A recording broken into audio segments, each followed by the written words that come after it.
was level again. Surely another... All the talent in the world to be a really good player, and we just need to see probably more consistency out of 4 quarters, but we're really excited about what his future holds as well. Has Jack Darling lived up to expectations? I know you got him another 2 years after this year. I know it's pretty hard for you to say no or whatever the case may be, but just as an observer, I've watched him, given the fact that I've got an interest in West Coast, I've watched him through his career. He seems to be a very good player. When Josh Kennedy was playing well, he played well. When Josh Kennedy wasn't there, he never lived up to the expectations of taking over the key role. With Larkey down there, we know he's a very, very good footballer. Is Darling giving him the support that you thought he may have been able to give? I think he's probably, in his words, he probably hasn't been as consistent as he would like to be. I think he started the year really well. His ability, why we got him here, clearly was to help our off-field as well and try and bring through the Finbar Maleys and a few of the first-round picks that we're hoping will eventually take his spot. So from an off-field perspective, he's been fantastic. And the stuff that we probably are expecting out of him, we're getting in terms of he doesn't get outmarked, he brings the ball to ground, he hunts the opposition inside our forward 50 and keeps the ball in there. Right. Would we like him to be taking a few more marks and kicking a few more goals? Yeah, 100% we would. But the stuff that we really rate internally, he's bringing pretty well. Yeah, good. Lee, Nathan Burke here, mate. Just following on from that question around Jack Darling, obviously Daniels and Luke Parker coming into the team. It's what they bring off the field as much as on the field, but do you do anything special with these guys in terms of assigning like mentors to the younger players, or do you just let them go about it in their own sort of natural leadership way, or do you actually put some processes around them?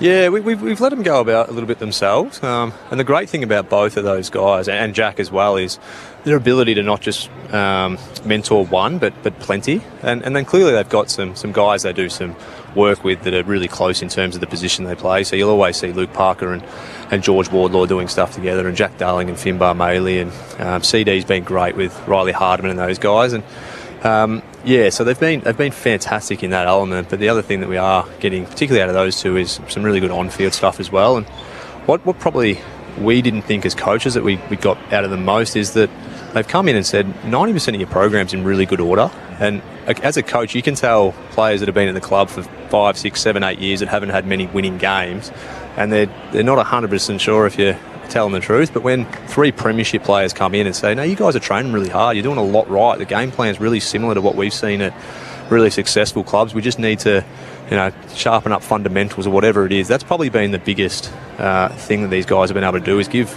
our younger guys, and particularly our blokes that have been around for a while, some belief that we're actually on the right track. We're just not quite getting the wins we'd like at this stage. Yeah, really interesting point. Thanks, Lee. We were talking about this ground. Haven't quite made it the fortress that you probably would hope it would be, coming down here and bringing teams all the way down from Brisbane. Is there a reason for that, or is it? Can you put your finger on that? Whether you love playing here, you don't like playing here? What's the story? Well, I thought Tassie was meant to be raining and windy the whole time. We'd be able to just lock the ball in and have a 0-0 draw. But it's every time we come down here, it's beautiful. I think it's just the phase that we've been in as a footy club. We haven't been as competitive as we would have liked, and we haven't been winning here. We haven't really been winning anywhere. So that's probably the biggest thing, is we need to be more competitive at any ground we play at. And we think this ground suits us a little bit in terms of our strength is going to be our contest and through the midfield, and smaller ground usually brings more contest. So if we're going to be competitive any game, we need to be good in the contest. But hopefully this game today and this ground allows us to keep the game in the contest more. Lee, Chris Rowbottom here. Last one from up in the box. I just wanted to ask about Harry Sheasel. We know about the commentary around him sort of last week and then sort of into this week as well, and how he responded to that in the game against Essendon. I'm just interested in sort of how he has reacted to all of that within the 4 walls, and your sort of observations of him after being put under the microscope in the way that he was in the last sort of 10 days or so. Yeah, he responded exactly the way we thought he would. He's an ultimate professional. I've never come across anyone like him in my time in footy as a 20-year-old, to be so mature and just his ability, professionalism, just to hear the noise and just move on. And he knows what value he brings to our footy club, and he knows what his strengths are and how he can help us win games of footy. And he just goes about it, doing everything he possibly can to get better and worries about what's going to help us win. And yeah, I'm a little bit in awe of him the last couple of weeks, how well he's been able to just handle it and move on. Lee, thanks so much for your observations and insights, and we really appreciate you joining us on the pre-game ahead of the first bounce. Thanks for having me, guys. Lee Adams there, North Melbourne assistant, who joined us a short time ago as we approach the opening bounce. We're about 5 minutes away. Chris Rowbottom with you, ABC Sport, Michael Maney alongside me, Nathan Burke and Mick Malthouse, our experts for this evening's clash. North Melbourne and Brisbane, round 9 action from Bellerive Oval. The 5th member of our commentary team is down on the boundary. Andrew Cooling will go down to you for, well, paint the picture for us in terms of the teams, the changes and the conditions here in Hobart this evening. Well, you couldn't ask for better conditions down here this evening, Chris. It is an absolutely perfect Hobart night. It's about 15, 16 degrees, no wind to speak of whatsoever. It's as nice a conditions as we've had for a game down here I can recall in the last few years. It's been a lovely day and should be conducive to a pretty good game of football. No dew factor to speak of yet. That might come into effect in the second half once the sun sets, but certainly picturesque down here at the moment. Both teams going into this one as named, no late changes. The subs will be Bailey Scott for the Kangaroos and Darcy Gardner for the Lions. There you have it, Bailey Scott for North Melbourne, the sub. Darcy Gardner for the Brisbane Lions, the sub on their end of things. Nathan Burke, who will win this game and why? Well, I think short and sharp here, Brisbane will win because they are far better than North Melbourne. Simple as that. Just keep it simple. All over the place. But you know, I was watching their midfield warm up here in front of me, and you've got Lockie Neal running around. They're both Ashcroft boys. You've got Dunkley, McCluggage, Berry. They're just class. It's youth, it's experience, it's talent. To beat that midfield, you have to be really, really special. And I think today, if North Melbourne are going to be any show in this game at all, they've got to go close to breaking even with that midfield and get the ball clearance-wise going forward. I don't think North Melbourne are talented enough to take the ball from their back pocket all the way up to their forward line. So winning those clearances in any way, shape or form, getting the ball into their front half so that they can actually try and score and lock it in there as much as they can will be the difference today. So their midfield are going to be up against it. Mick Malthouse, what were your debating skills like back in high school? Can you make any case whatsoever that is convincing for North Melbourne? Well, Berkey's on the money. You know, a question I'm quite often asked is, who's the hardest coach to coach against? It's clearly the bloke that's got the best side. Because you've got Clarkson, who's a premiership coach from Hawthorn, and he's no mug. He knows how to coach. But he's got a team that is inferior to Chris Fagan's. And the simple fact is, if there's only 1 or 2 player difference, and we're talking about percentages, then some tactics might come into play that you might get over the line. But when you are comprehensively, when you look... And one of the things I used to do as a coach is try to be as neutral as I can be and go through the opposition and my side and pick them in order for in those days it was 20 players each. So, and I'd have 40 players, and you just have a look at where you rated players, and you think, well, you know, this is going to be nice and tough. You can probably rate 15-5. It would be 15 Brisbane players in 5 North, in whichever order you want to make. It doesn't matter if you had North top 5. That's about the difference, and that's why it's going to be difficult for North Melbourne to win it. But Brisbane, and we've seen it before, sides can have a bad day. They will need a bad day to be beaten. So there it is. Brisbane by how many then? Oh, I don't want to... You know, there's North Melbourne people listening, you know. Look, 4 or 5 goals. Yeah. Yeah. So it could be worse. It could... Well, let's hope it's not anywhere near that. We do hope for a tight Mother's Day contest here in Hobart. We can tell you that the toss has been won by Brisbane. Harris Andrews getting the job done, so an early victory for the Lions there, and they'll kick to the southern end of the ground, or the river end, or the David Boone stand end in cricket terms. Berkey, a tip from you. What's the gap between these two teams today? Yeah, look, I think the thing for North Melbourne is that they've got to hang in for as long as possible. If they're thereabouts by half-time, then great. I think that's Clarko can work with that, but I think it'll be close at half-time, and then probably about 7 or 8 in favour of the Lions by the end. Just about all set to go here in Hobart. Pretty nice little crowd rolling in. Players in their positions. Umpires at the ready. Round 9 action. It's Sunday night footy on ABC Sport. North Melbourne and Brisbane. Michael Maney with you for the opening bounce. Sherry and McInerney will do battle in the ruck, just about to get underway. Umpires just staring at that little bullseye and thinking, right, I need to get this spot on. Let's see how he goes. And he has. That's a perfect bounce. Sherry just reached over the top. Taken by Neil out of the centre. Little handball away to Cameron. Cameron's closing on 50. Gets caught. And gets the handball away to Berry, just outside 50. Berry goes with a left foot. It's a long kick, knocked away. Good defence by North Melbourne, picked up by Ashcroft with an L in front. His high floating kick might have just got through for a goal. What a wonderful kick by Ashcroft. Levi Ashcroft gets the first on the board, and it hasn't taken very long. It's about 40 seconds in the first term, and they're 1 straight 6. North Melbourne yet to score. Well, what a start. First of all, if Lachie Neal get his hands on it like he did, Cameron up the ground, takes a hand pass, actually got caught, gets the ball away. Players flooded the area where it was going to come back to. Once that happens, you're saying, well, you know, where's the defence? Well, you've got to chase it in there, you've got to get numbers down there. North didn't have more numbers than Brisbane, and as a consequence, you lose the game. Hot start from the reigning premiers. Sorry, just a quick interesting fact. Is that Levi's first goal? Because every single Brisbane player from the full back ran down there, right down the other end to pat him on the back. No, not his first goal, but that's an amazing show of support there from every single player went and patted him on the back. Out of the middle they go again, this time via Dunkley, straight onto the chest of Hipwood, although he might have... No, he hasn't. He's held on.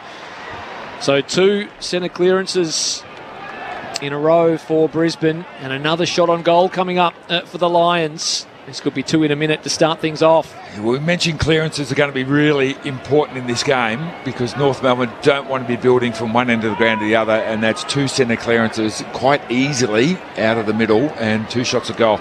16 for the season for Eric Hipwood, leads all comers at the Lions. He'll kick from just on 50 on a slight angle.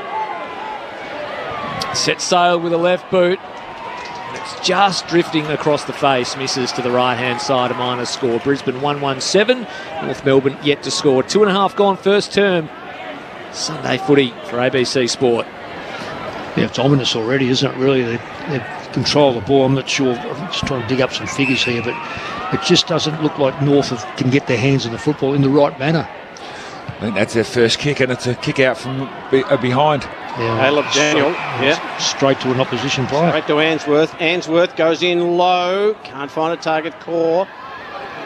And they go. Simpkin, little handball away. And then it's chopped off again. It's coming back. McCluggage just taken a mark just outside. Attacking 50. So McCluggage from right in front of the big scoreboard on the outer side. Brisbane kicking to the southern end to the right of your radio dial. And McCluggage hasn't been overly flash this year. 3-1. Here he goes, just sits it up to the top. No one can take a mark. McInerney was there. Davies-Uniacke got it away. Now Stevens, handball away to Daniel. Daniel's trying to find Larkey, but the kick doesn't go as far, and it just rolls out of play. Boundary throw-in just right of the interchange gates, and we've gone 3.5 minutes. Brisbane by 7. Yeah, Larkey a long way up the ground. Just North Melbourne's forward line structure coming in, they're almost admitting they're not going to win too much of the football around the ball. Ball in, Sherry took it, immediately taken by McInerney, but North Melbourne work it out. Davies-Uniacke finds McKercher. Now Daniel and Sheasel through the middle of the ground. They kick inside 50, do the ruse. Pack forms off the hands. Answorth gives chase, gathers it cleanly, then got it to Zorko. He cruises across the ground and picks off Ashcroft, who's at left half back for the Lions. He comes back in board. Fletcher now with Dad Adrian watching on. Just concedes some ground by hands. Back to Leicester, and now Zorko again. They can work this through the middle of the ground, the Lions. Bailey took the uncontested mark, thought about going, but we use Zorko instead. A little 1-2, now Answorth, now Dunkley. Scrappy kick inside 50, awkward one for Pink, got down low, fed the handball up to Daniel. Now Stevens, back to Daniel, now McKercher with some trademark dash. The left foot ball is okay. Popped it up to Simpkin, who took the uncontested mark on the centre wing out of side. Simpkin's got Wardlaw, and he's also got Sheasel. They're right next door to each other. Wardlaw just runs off. Now he goes inside 50. He's got a target, and he's found it. Nice bit of work. And the mark's been taken by Zurhaar. 35 metres out directly in front. Really good play, Berkey. That by North Melbourne was clean. That was the difference. Every ball they touched was clean. They found that the lateral target, two players working here, Cheezel and Wardlaw, two potentially great players for them. 13 goals on the season for Zurhaar. He lays back and pops it through. North, they'd be relieved about that. A nice little chain build up there. A few of the real class on ballers getting involved. And it ends up with Zurhaar gets his 14th goal of the season. They're one straight, the Kangaroos. The Brisbane Lions 1-1-7. We've gone almost 6 minutes first term. I like what Wardlaw did. He had Jack Darling standing all by himself, around about 40 metres out from goal, and I thought that was the easy kick it to that one, but he didn't. He chose a harder one to Zurhaar, but Zurhaar was in 15 metres out, dead in front. So I like the courage of the young man of going for the harder kick, but resulted in an easy shot for goal. Berkey, the aggression of the Lions, they were a long way away from their opponents. You mentioned one in the goal square. Back in the middle, North Melbourne just get the settler after the hot start from the Lions. Bounce was a little skewy if it'll be recalled. And we'll go again. Lights are on here at Bellerive. Beautiful evening for footy. Up it goes. So they tangle up to McInerney and Sherry. Powell roved it best for North Melbourne. Handed it off to Davies Uniacke. High ball to right half forward. Pitches in front of Zurhaar, who took it on the bounce. Shook a couple of tacklers. Did well to get rid of Dunkley. Gave it to Sheasel, who just had to retreat. Back to Wardlaw, onto the left boot. Kicks to right half forward for the Roos. Dursma tried to shove his man underneath it, but shoved him into it. Through hands they go to Brisbane. It was Neil, then to Zorko, and then to Ashcroft of the Will variety. He pops a pass over the top to McCluggage, and they've got runners through the middle of the ground. Answorth took the handball, pumps it inside 50 for Brisbane, and there's a free kick off the ball here. I think it'll go North Melbourne's way, and it will end up with Comben, who was just infringed upon in the marking contest. He's an interesting player. He's getting better and better every week. Charlie Cobden, he's only a young player, been around, 2 or 3 years now. He's coming against some really big opponents, good opponents. Had a good run with injury. This time he's been wretched with injury early. Yeah, he has. Yeah. And that little kick might find Davies Uniacke, and he marks just inside the line. Levi Ashcroft stands the mark. He's just leaning to one side because you can't move. Davies Uniacke, well, that's a terrible kick. Loman just knocked it away. The kick was only about 12 or 13 metres as well. And then we get a stoppage. Not good ball use. No, I think they've paid him now what he wanted for a contract extension. You can't miss those targets as one of the better supposedly one of the better midfielders. I don't think the kick was there either, Mick. No. Here's Rayner. Just jammed it on the boot. It's a high ball. Cameron couldn't take the mark. Hardiman's there. Gets a little handball away from North. Goes to Sheasel, who wants the line. Levi Ashcroft got him in a vice-like grip. And he finally gets it to the line. It's about 45 metres out, right half forward, ball in. Till the young guns of the comp, Ashcroft and Sheasel locking up, and here's Sherry and McInerney locking up. It was palmed down only as far as Parker. Got it back to Core, now to Davies Uniacke, who slaps it on the boot. High ball outside 50. Zurhaar got underneath, took a nice chest mark, judged it best in front of his opponent in Cameron. So long way up the ground is Zurhaar. Kicks to a one-on-one. Wanted Larky. He was too tall in the end. Just juggled it down to himself over the top of Payne. He comes in forward, and the kick finds Powell, who was just dealt with after. He might get 50. I think he will.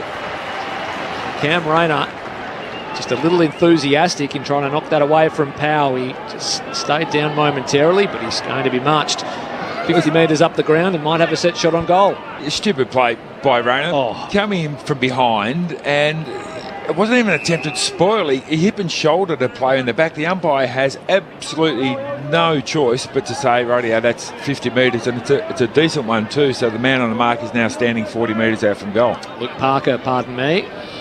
on the runway. So Parker steps just inside 50, kicks from 45. It's a shank, a cold shank. He misses everything.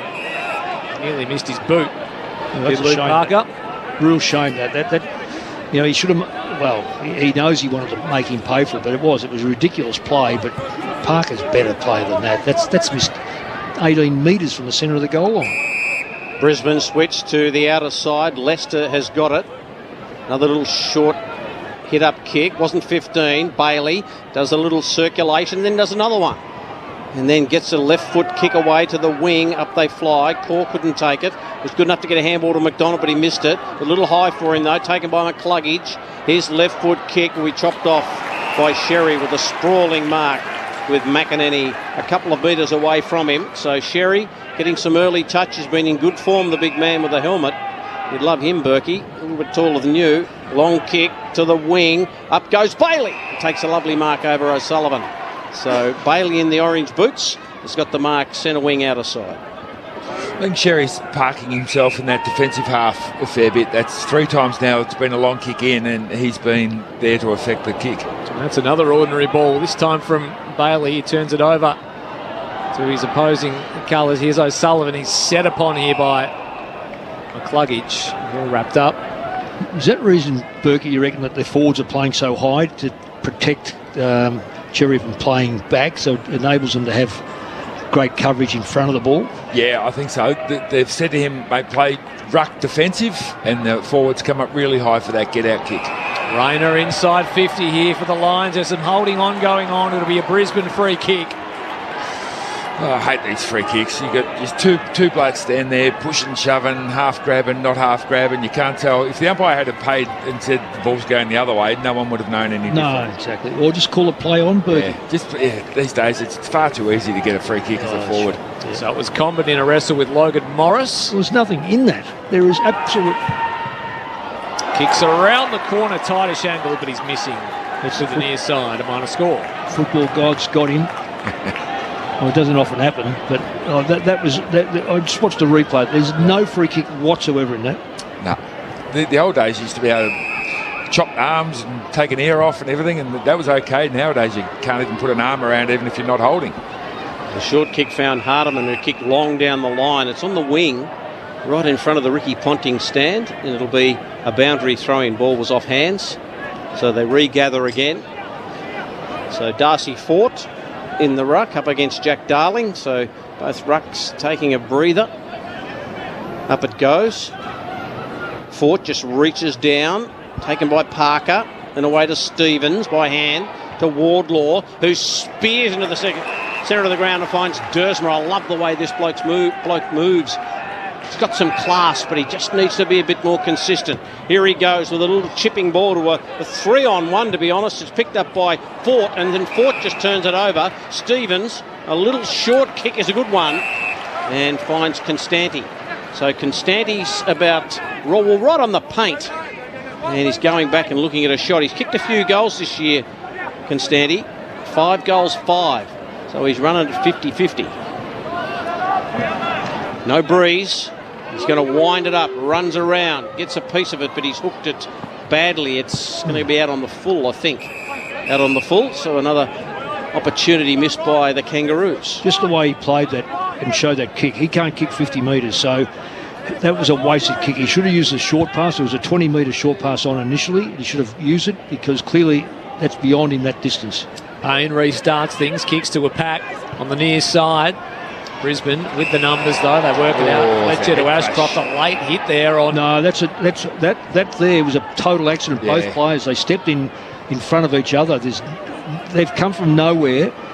He went to spoil it and all, and was it Dunkley? Is it? That's Berry. Berry was in a position where both players did not know that was going to happen. I think McDonald was coming in to stand the mark.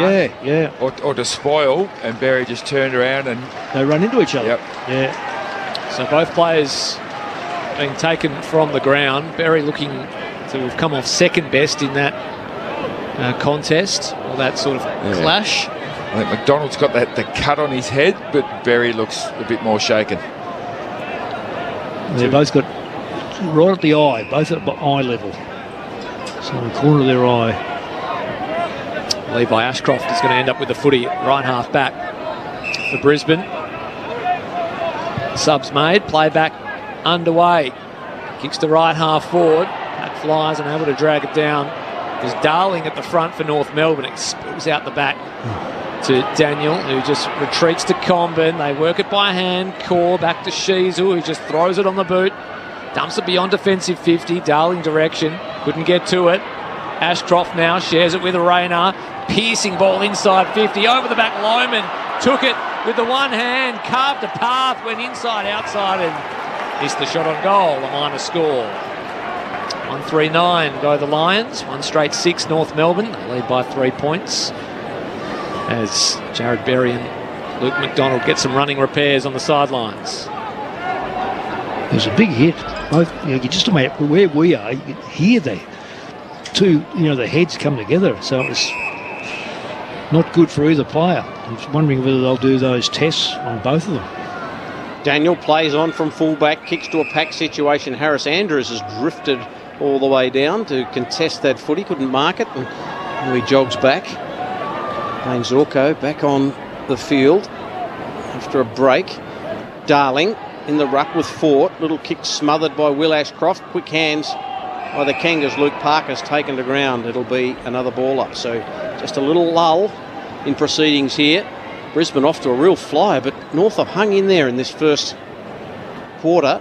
Fort knocks it down beautifully to Neil, who's jammed. In goes Stevens. Archie lost it, got it back. In goes Simpkin. He's tackled by Lohman. Wardlaw cleverly out of there with a little check side kick, but falling over was Finbar, and taking the mark was Harris Andrews. Centre wing near side, slightly defensive side. Andrews looked inside. He wanted to go there, but he's going to be forced to kick to right half forward, and it's not a bad option because Josh Dunkley presents, takes the mark. He's 70 from goal. He'll set it up right to the top of the square. Pack will fly, good intercept mark taken by Comben, who floated across, read it best and reeled it in. He's had an impact down there. He's not only marking, he's been able to get have an impact in his spoils as well. Short ball into the right back pocket is good to Sheasel. Just lopes and sends things beyond defensive 50 on the outer side. Off hands, reading it best is Wardlaw, who pounced on a loose foot. He tried to carve a pass into the middle of the ground, but it was ill-directed. Found the Brisbane Lions jumper, and they'll be able to reload here via Ashcroft. That's not 15. No, it's gone 10 metres at best. Right in front of the umpire too. What don't they get, these blokes? Dunkley over the top to Answorth by hand, who gets things moving, pumps it inside 50. Rayner with the early fly. Read it best. Judged it to perfection. Took the mark and will have a set shot on goal from 35 metres out on a 40-degree angle. Andrew Cooling's on the boundary. Jared Berry back to his feet now. Both he and McDonald have got a fair bit of bandaging around the head, both fair bit of bleeding coming out of their heads, but both look like they're going to be right to continue. They're both up. No HIA test for either that I can see. Berry was certainly the more dazed of the two. Good news is Rayner is on the runway. He pops it through. Easy as you like, Cam Rayner. Brisbane have 2. Rayner has 1. 2-3-15 go the Lions. They break the mini deadlock. North Melbourne 1 straight 6. 18 and a half gone. First term. Sunday night footy on ABC Sport. ABC Radio, News Radio, Sport Digital. Nathan Burke.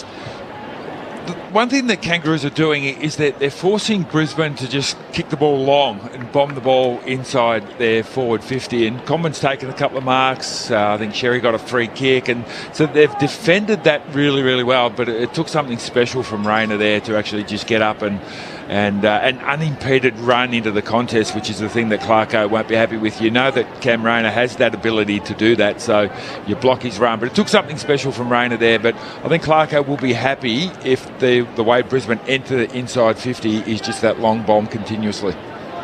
Lions by 9 points. 19, almost 19 and a half gone.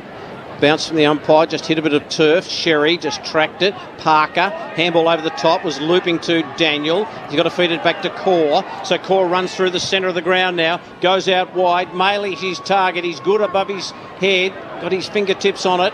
Here's Levi Ashcroft away to Answorth. Answorth is on the boundary line, left footer, just kicks to a pack, no one can take a mark. Quick handball comes out to Daniel. Daniel just wiggles away and goes to half forward. It's a good kick. Maley takes the mark. He's a couple of kicks out from goal. He just kicks it in short to Zurha. Brilliant play by Fletcher, who came from nowhere to knock it to the boundary. Jasper Fletcher. They cover some ground, the Ashcrofts and Fletcher. They all look alike, don't they?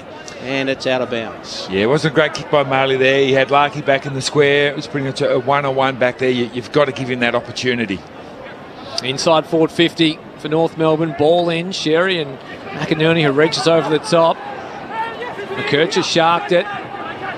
Constanti wrapped up in the tackle, got a handball out. I think it was deemed a throw. It'll be a Brisbane free kick. It'll be that young man, Jasper Fletcher. Andrew Cooling, he's on the boundary. Yeah, an update on Jared Berry. He has now gone down into the rooms. Initially went out onto the sideline, looked ready to come back out, but he was summoned back to the bench and he's now disappeared down into the rooms, I presume, to get an HIA check. Loman onto a loose footy on the outer side. He couldn't hit the target with his handball. It spills out for a boundary throw-in. I think if the umpire stops the game because you look like you're concussed, I think it's pretty much mandatory that you have to do one of those checks. Boundary throw in. Sherry knocks it down. Powell's first there. Nice shepherd off the ball. Parker gets the handball away to Wardlaw. He's just having a really good patch here at the moment. Wardlaw kicks high looking for Maley. And I thought that was a mark. The umpire comes in and says no. Payne was the man who flew with Maley, came down with it, but wasn't paid the mark. It's about 45 metres out from North Melbourne's goal. Up it goes. Sherry has tapped it to his feet, then fights on the ground for it. Answorth. The umpire said holding the ball. That's against Sherry. It'll go to McInerney. That was... Did he have it? That was Well, I sharp. don't think he did have it. He's trying to tap the ball. He thinks he's not sure. Well, I think he reckons he's going to get the free kick because they grabbed him when he didn't have control of the ball. Either way, it's a Brisbane free kick and it'll come off the boot of Oscar McInerney in the defensive 50. Again, Comben floating across. The kick to the outer wing is picked off. And he goes back to Sheasel, who looks inboard. He's got Daniel on the move for him. That's where he goes. So hemmed in on the boundary on the outer side is Caleb Daniel right in front of the hill. He's had the most possessions too. He's had 4 and 5. I know he kicks in and runs off, so he gets a bit of a bonus one there. But he's actually playing pretty reasonable football at the moment today. Short ball is good to Parker. He kicks towards right half forward. Big fist fly over the top. Brisbane ball via Zorko. His handball is picked off though as he rode the tackle. It came out to Wardlaw, who went outside of the right boot. It was a little bit of Hollywood and just pitches inside the field of play. It bounces over for a ball in, and that's what we'll have about 15 metres around from the left hand behind post. North Melbourne attacking zone. Andrew Cooling on the boundary. Sub has officially been activated for Brisbane. Darcy Gardner into the game. Jared Berry is out with concussion. Thanks, Andrew. Ball in the left forward pocket. North Melbourne in attack. Boundary throw in. Both ruckmen can't get a fingernail on it. Here's Lockie Neal, taken by Wardlaw. Tries to just pat it to the boundary and does it well. He's in everything at the moment, George Wardlaw. He is. He's a very good footballer, but to improve his game, he has to know how to go left, because that's a left foot snap 30 metres out and he kicks a goal. He goes a right foot banana. It ends up being in a defensive area for Brisbane, yes, but no score. Very good observation. Here's Sherry. Took it out of the ruck and then handball taken by Will Ashcroft. Just jammed it on the boot and running with the flight is O'Sullivan. Gutsy mark. Beautiful mark. Really, for those that aren't watching on TV, he had no idea what was coming. Kicks to the pocket. Up they fly. No one can take the mark. In goes Zurha. He can't grab it. They fight for it on the ground. Constanti's there. So too Dunkley. Could play as a centre half forward. Dunkley's a big man and plays on ball. And the umpire says, give it to me. And he's going straight to Wardlaw too. So Wardlaw, to put up with him as a young player, it's really impressive. McInerney reaches over the top of the ruck contest, straight down to Bailey, who runs about 5 metres and then thumps it towards the near wing. It's off hands and over for another ball in, so 24 and a half gone, just 9 points the difference. 2-3-15, the Lions lead North Melbourne, 1 straight 6. General play, the Kangaroos are absolutely matching it with the Lions at the moment. In it comes, McInerney makes his way to the front, gets it down to Neil, who's immediately set upon by Sherry. It was a great tackle there because you've got a guy who's almost half his size, lowering his body, dropping at the knees, and he avoided getting a high tackle. So great technique by Sherry. Up it goes once again. Free kick in the ruck contest. This will go the way of McInerney, and it just looked like a 50-50 battle to me, but umpire saw something that I didn't. McInerney will get the free. Sherry infringes. He kicks to right half forward for the Lions, and it's a good mark.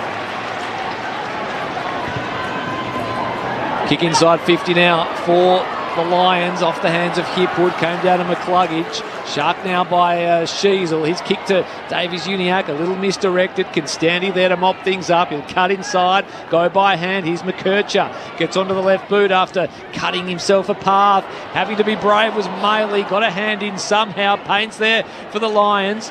Crashing in was Davies Uniacke. Handball out the back. Here's Constanti. Had his head ripped off. He'll get a free kick here. 65 from goal. Wheels around onto the right. It's not a bad looking ball. Zerha was the target, got hands to it. Bailey's there, can't bring it under his spell. McKercher hits the deck. Bailey gets it eventually. Gets it out to Fletcher. His kick was in the Gardner direction, but reaching over the top was Constanti. Short ball inside, not 15. Davies Uniacke rushed into the shot on goal, went the lucky direction, knocked away from him. Fletcher once more, another possession, kicks beyond defensive 50, shove in the back. It was very, very obvious from Lockie Neal. It was all he could do against Core. Oh, 50. It's got to be 50. And the ball from Lohman was given back to McDonald instead of Core. Oh, goodness. Balls of 50, very lucky. Yeah, the Brisbane player knew exactly what he was doing there. So Core takes it, 75 from goal, pops it into the pocket for North Melbourne over the top. Larkey, he had 98% of it, couldn't quite reel it in. Off his hands, Lions will run it out of defence. Here's Zorko, pierces one into the middle of the ground. Was Hipwood infringed? Umpire said no. Now Charlie Cameron's out the back, pounces on a loose footy. It all opens up ahead of him. His kicks across the face. It bounces out, no score. Entertaining passage as Brisbane attempted to go coast to coast. They lead by 9 points deep into the first.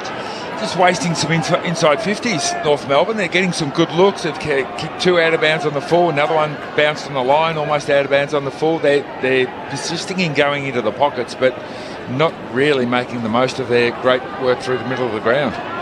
Left forward pocket for the Lions. 9 points the margin in favour of the reigning premiers. Sherry knocks it down. Quick kick comes out of there. North Melbourne just get it to half back. Here's Payne. Payne gets a little handball to Fletcher. Fletcher now to Gardner, who's just come on the ground, a worm burner. And Hipwood couldn't do anything. Comben got it beautifully away. And now McKercher. He's had a couple of bounces. This is where they've come unstuck. And that's another example of it. This time he just peels around his right and turns it over to Hipwood. Hipwood on the wing, broadcast side of the ground. Lions by 9. He kicks high. He's hoping for Lohman, who can't get a run at it. Well done by the North defence. He might get a free kick, Lohman. Has he been held off the footy? No. It's a free kick to Core. You see that? Well, it's almost like you put your hand in the hat and which whatever colour comes out. It's really disconcerting at the moment with umpires. Core squares it up to Sheasel, who's 30 metres from his goal square. Now he kicks long. He's got Dersma, but floating across and taking a lovely mark is Hipwood. Just picked it off. The big forward takes the intercept, tried to find Archie, but that's plucked off by Davies Uniacke, who has to scramble back and find his own footy. They can come again here off half-back. McKercher involved. Here's Davies Uniacke again. Handball into the middle of the ground. This is where they look their best, North Melbourne. Kick inside 50 now, but they can't quite put the last piece of the puzzle in place. And it's chopped off by Payne. When they run through the middle, their eyesight is looking for the next guy to handball it to. Yeah. And when they have to actually kick it, they don't realise that Payne's standing all bit down there by himself. They've got to lift their eyes when they're running and look down the field to Larky and these guys, not who they can do the 1-2 handball to. Rayner receives as they work it out of defensive 50 do the lines, but his kick is misguided as well. Comben getting in front and taking another intercept. He's been strong. He's been terrific, Compton. Goes by hand, play around the back. Kick towards left half forward here for North Melbourne. Larkey was the target, but it was broken up by Payne. They work it through hand here, the lines. It's Lohman, then Fletcher, and then Ashcroft, and then back to Fletcher, who kicks to right half forward. Fly from Daniel over the back is a free kick. Which way it'll go? It'll go Brisbane's way as the siren sounds. So who would it go to? Archie will be a long way from home. I'm not sure he's got the leg from quite this far. He'd take his absolute finest, maybe a barrel from about 70 metres out, at a 45-degree angle. I reckon he'll kick from 60. He's got to kick at 61 or 2. So he's lining up for the torpedo. Is Cal Archie. It slews off the side of the boot at right angles, just about out of bounds on the full no score. And that's all she wrote for the first term here at Bellerive, where Brisbane hold a 9-point advantage. 2-3-15 the Lions. North Melbourne 1 straight 6. Nathan Burke. I think it was a really good quarter there by the Kangaroos. Obviously, Brisbane came out of the gate with the first 2 centre clearances, one with the goal, another one with Hipwood taking a mark, and we thought, signs aren't great in that first minute. But to North Melbourne's credit, they wrestled it back. I think their defensive structures were really good. As we mentioned, they forced Brisbane to bomb the ball long inside their forward 50. They weren't hitting up targets. There was no one spare and free. Comben did really well. Sherry's pushing back really deep and clogging up that area as well. But he's taking his ruck opponent down there as well. So there's an extra 2 guys that everyone has to jump over in terms of trying to mark that football. The Brisbane small players up forward haven't done anything yet. Lohman and Cameron and Rayner's taken 1 mark and kicked a goal, so that's really the only thing that he's done besides giving away a 50-metre penalty. I think North Melbourne's work through the ground has been really good if they don't overcomplicate things. They keep things simple, hit the first target, don't try and over handball as they're running through, look up, find those free players, and give Larkey a chance. He's playing against Payne, who's a very good sort of lockdown defender. Young Maley, unfortunately, he's got Harris Andrews to try and contend with, so you've got to give them at least a 50-50 opportunity of marking the ball. At the moment, the way that they're kicking the ball in, it's probably 70-30 in favour of Harris Andrews and Payne. They're not giving Larkey a good run and jump at it. Same with Maley. So if I'm Clark, I'm saying most of our game is really, really good. Let's help our forwards out a little bit against these good defenders by at least giving them a run and jump to their advantage. And let's see what we can do. But I like the way North Melbourne are attacking this game. Goal kickers for you for the Brisbane Lions, Levi Ashcroft and Cam Rayner with a goal apiece, and for North Melbourne, Cam Zurhaar has 1 to his name. Brisbane lead 2-3-15 to North Melbourne's 1 straight 6. It's quarter time from here at Bellerive. We might take a short break and be back very, very shortly. Sunday footy on ABC Sport. The World Test Championship is coming. He gets connection here, lifts it over the keeper, 1 bounce for 4. Australia versus South Africa. And he nicks it, he's got him again. Catch every ball on the ABC Listen app. This is the 2025 AFL Premiership season on ABC Sport. Good defence by North Melbourne, picked up by Ashcroft with an L in front. His high floating kick might have just got through for a goal. What a wonderful kick by Ashcroft. Wardlaw just runs off. Now he goes inside 50. He's got a target and he's found it. Nice bit of work. And the mark's been taken by Zurhaar. 13 goals on the season for Zurhaar. He lays back and pops it through. Gets things moving, pumps it inside 50. Rayner with the early fly. Bread and best. Rayner is on the runway. He pops it through. Easy as you like, Cam Rayner. Sub has officially been activated for Brisbane. Darcy Gardner into the game. Jared Berry is out with concussion. This is ABC Sports coverage of the AFL. On your radio. ABC Sport Digital. And on the ABC Listen app. Quarter time from here at Bellerive, where Brisbane leads North Melbourne 2-3-15 to 1 straight 6. Brisbane started like a house on fire. A goal within the first 40 seconds to Levi Ashcroft before North Melbourne steadied via a major to Cam Zurhaar. It was a low-scoring first term. So Brisbane by 9 points at the first change. An early sub, Jared Berry, taken from the ground for a concussion assessment. He's been subbed out for Darcy Gardner after a clash with Luke McDonald early in that first term. And Brisbane, after, as I say, a hot start, holding that slender advantage at the first change. Mick Malthouse, it's jumping off the page to you in terms of the stats and how the game's being played. What's jumping off the page is that what Berkey said is spot on. The fact, if Brisbane had 92 possessions and North had 72 to get that one goal, you'd be going, oh, this is real danger for the rest of the game. The fact that North have only had one goal, but they've had 102 possessions to get it. Okay, so that's the only score. So it's 102 possessions to get one score. Brisbane have scored 5 times for 92, so you can divide that yourself and come out with a figure. But inside the 50s, it is 17-11. Admittedly, it's Brisbane's favour, but that was a lot of that was early. They would have had a clear advantage early. North Melbourne would come back. It's just their last kick entrance is not good. Don't forget Parker missed everything. We had another Wardlaw stayed on his right and missed everything. There was another young player on this side who kicked and he missed everything. So they've had 3 or 4 chances to score, particularly the Parker one. You'd almost write it down and list it to say, well, that's a goal to Parker. Now the next phase is that when North, they've got to come away with a little bit of confidence going, okay, we might be down, but we're actually winning the football. Let's see if we can get the ball to the right place in the forward line and then have shots on goal. So that's the thing, that they're in the game because of the fact that they can win the ball, and that's important. One result already on this Sunday. Richmond defeated West Coast by 2 points at the MCG, and GWS with an 8-point advantage over Geelong at the Cattery. That game running concurrent with this one. We're back underway here in the second term. A free kick to Brisbane, advantage immediately paid to the lines. I'll go inside 50. Logan Morris almost tunnelled as he went for the mark. Umpire said play on, and North Melbourne will come away with it. Stevens marks it right half back via the Parker kick. Very good defence. That was excellent spoil without giving away a free kick. He's going to go back inside defensive 50, flirts with danger, but good enough to get it to Comben. He's going to flare it even wider again to Core.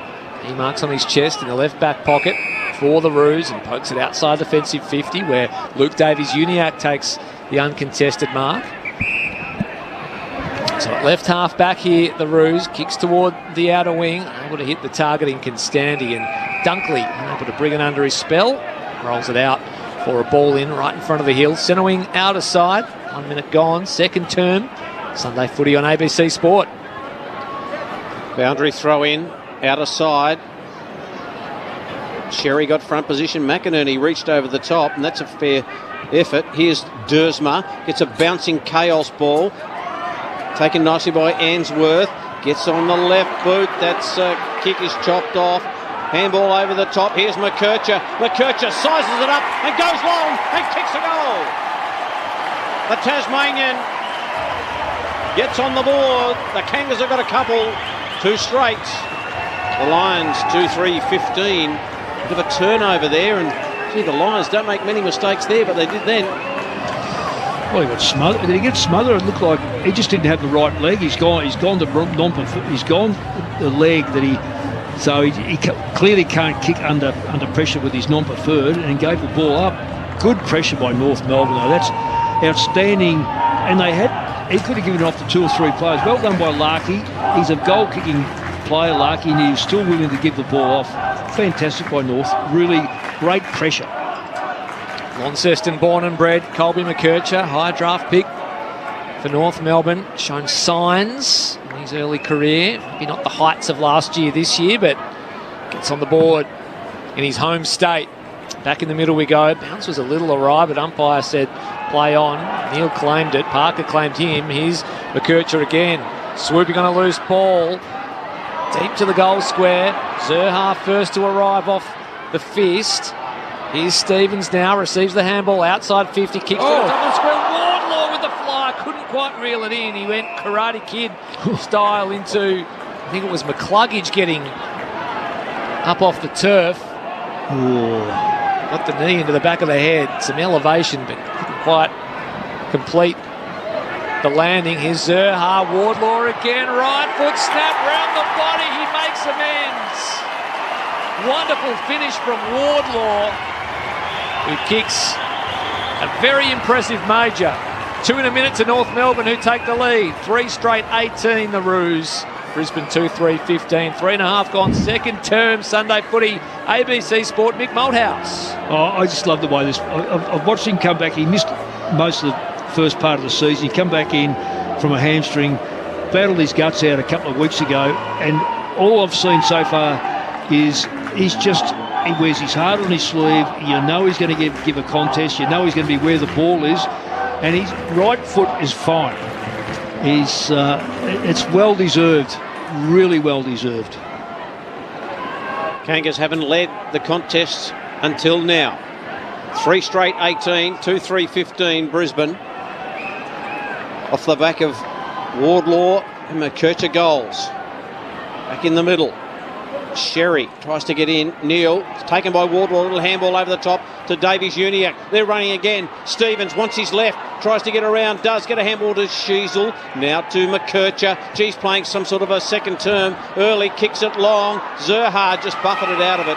And Payne takes the relieving mark. Just too tall in that contest. Layers it out wide. And the target was Hipwood. And I think Comden has given away a free kick. Hipwood away to McCluggage. Now to Will Ashcroft, is chopped off by Core. He's at half back.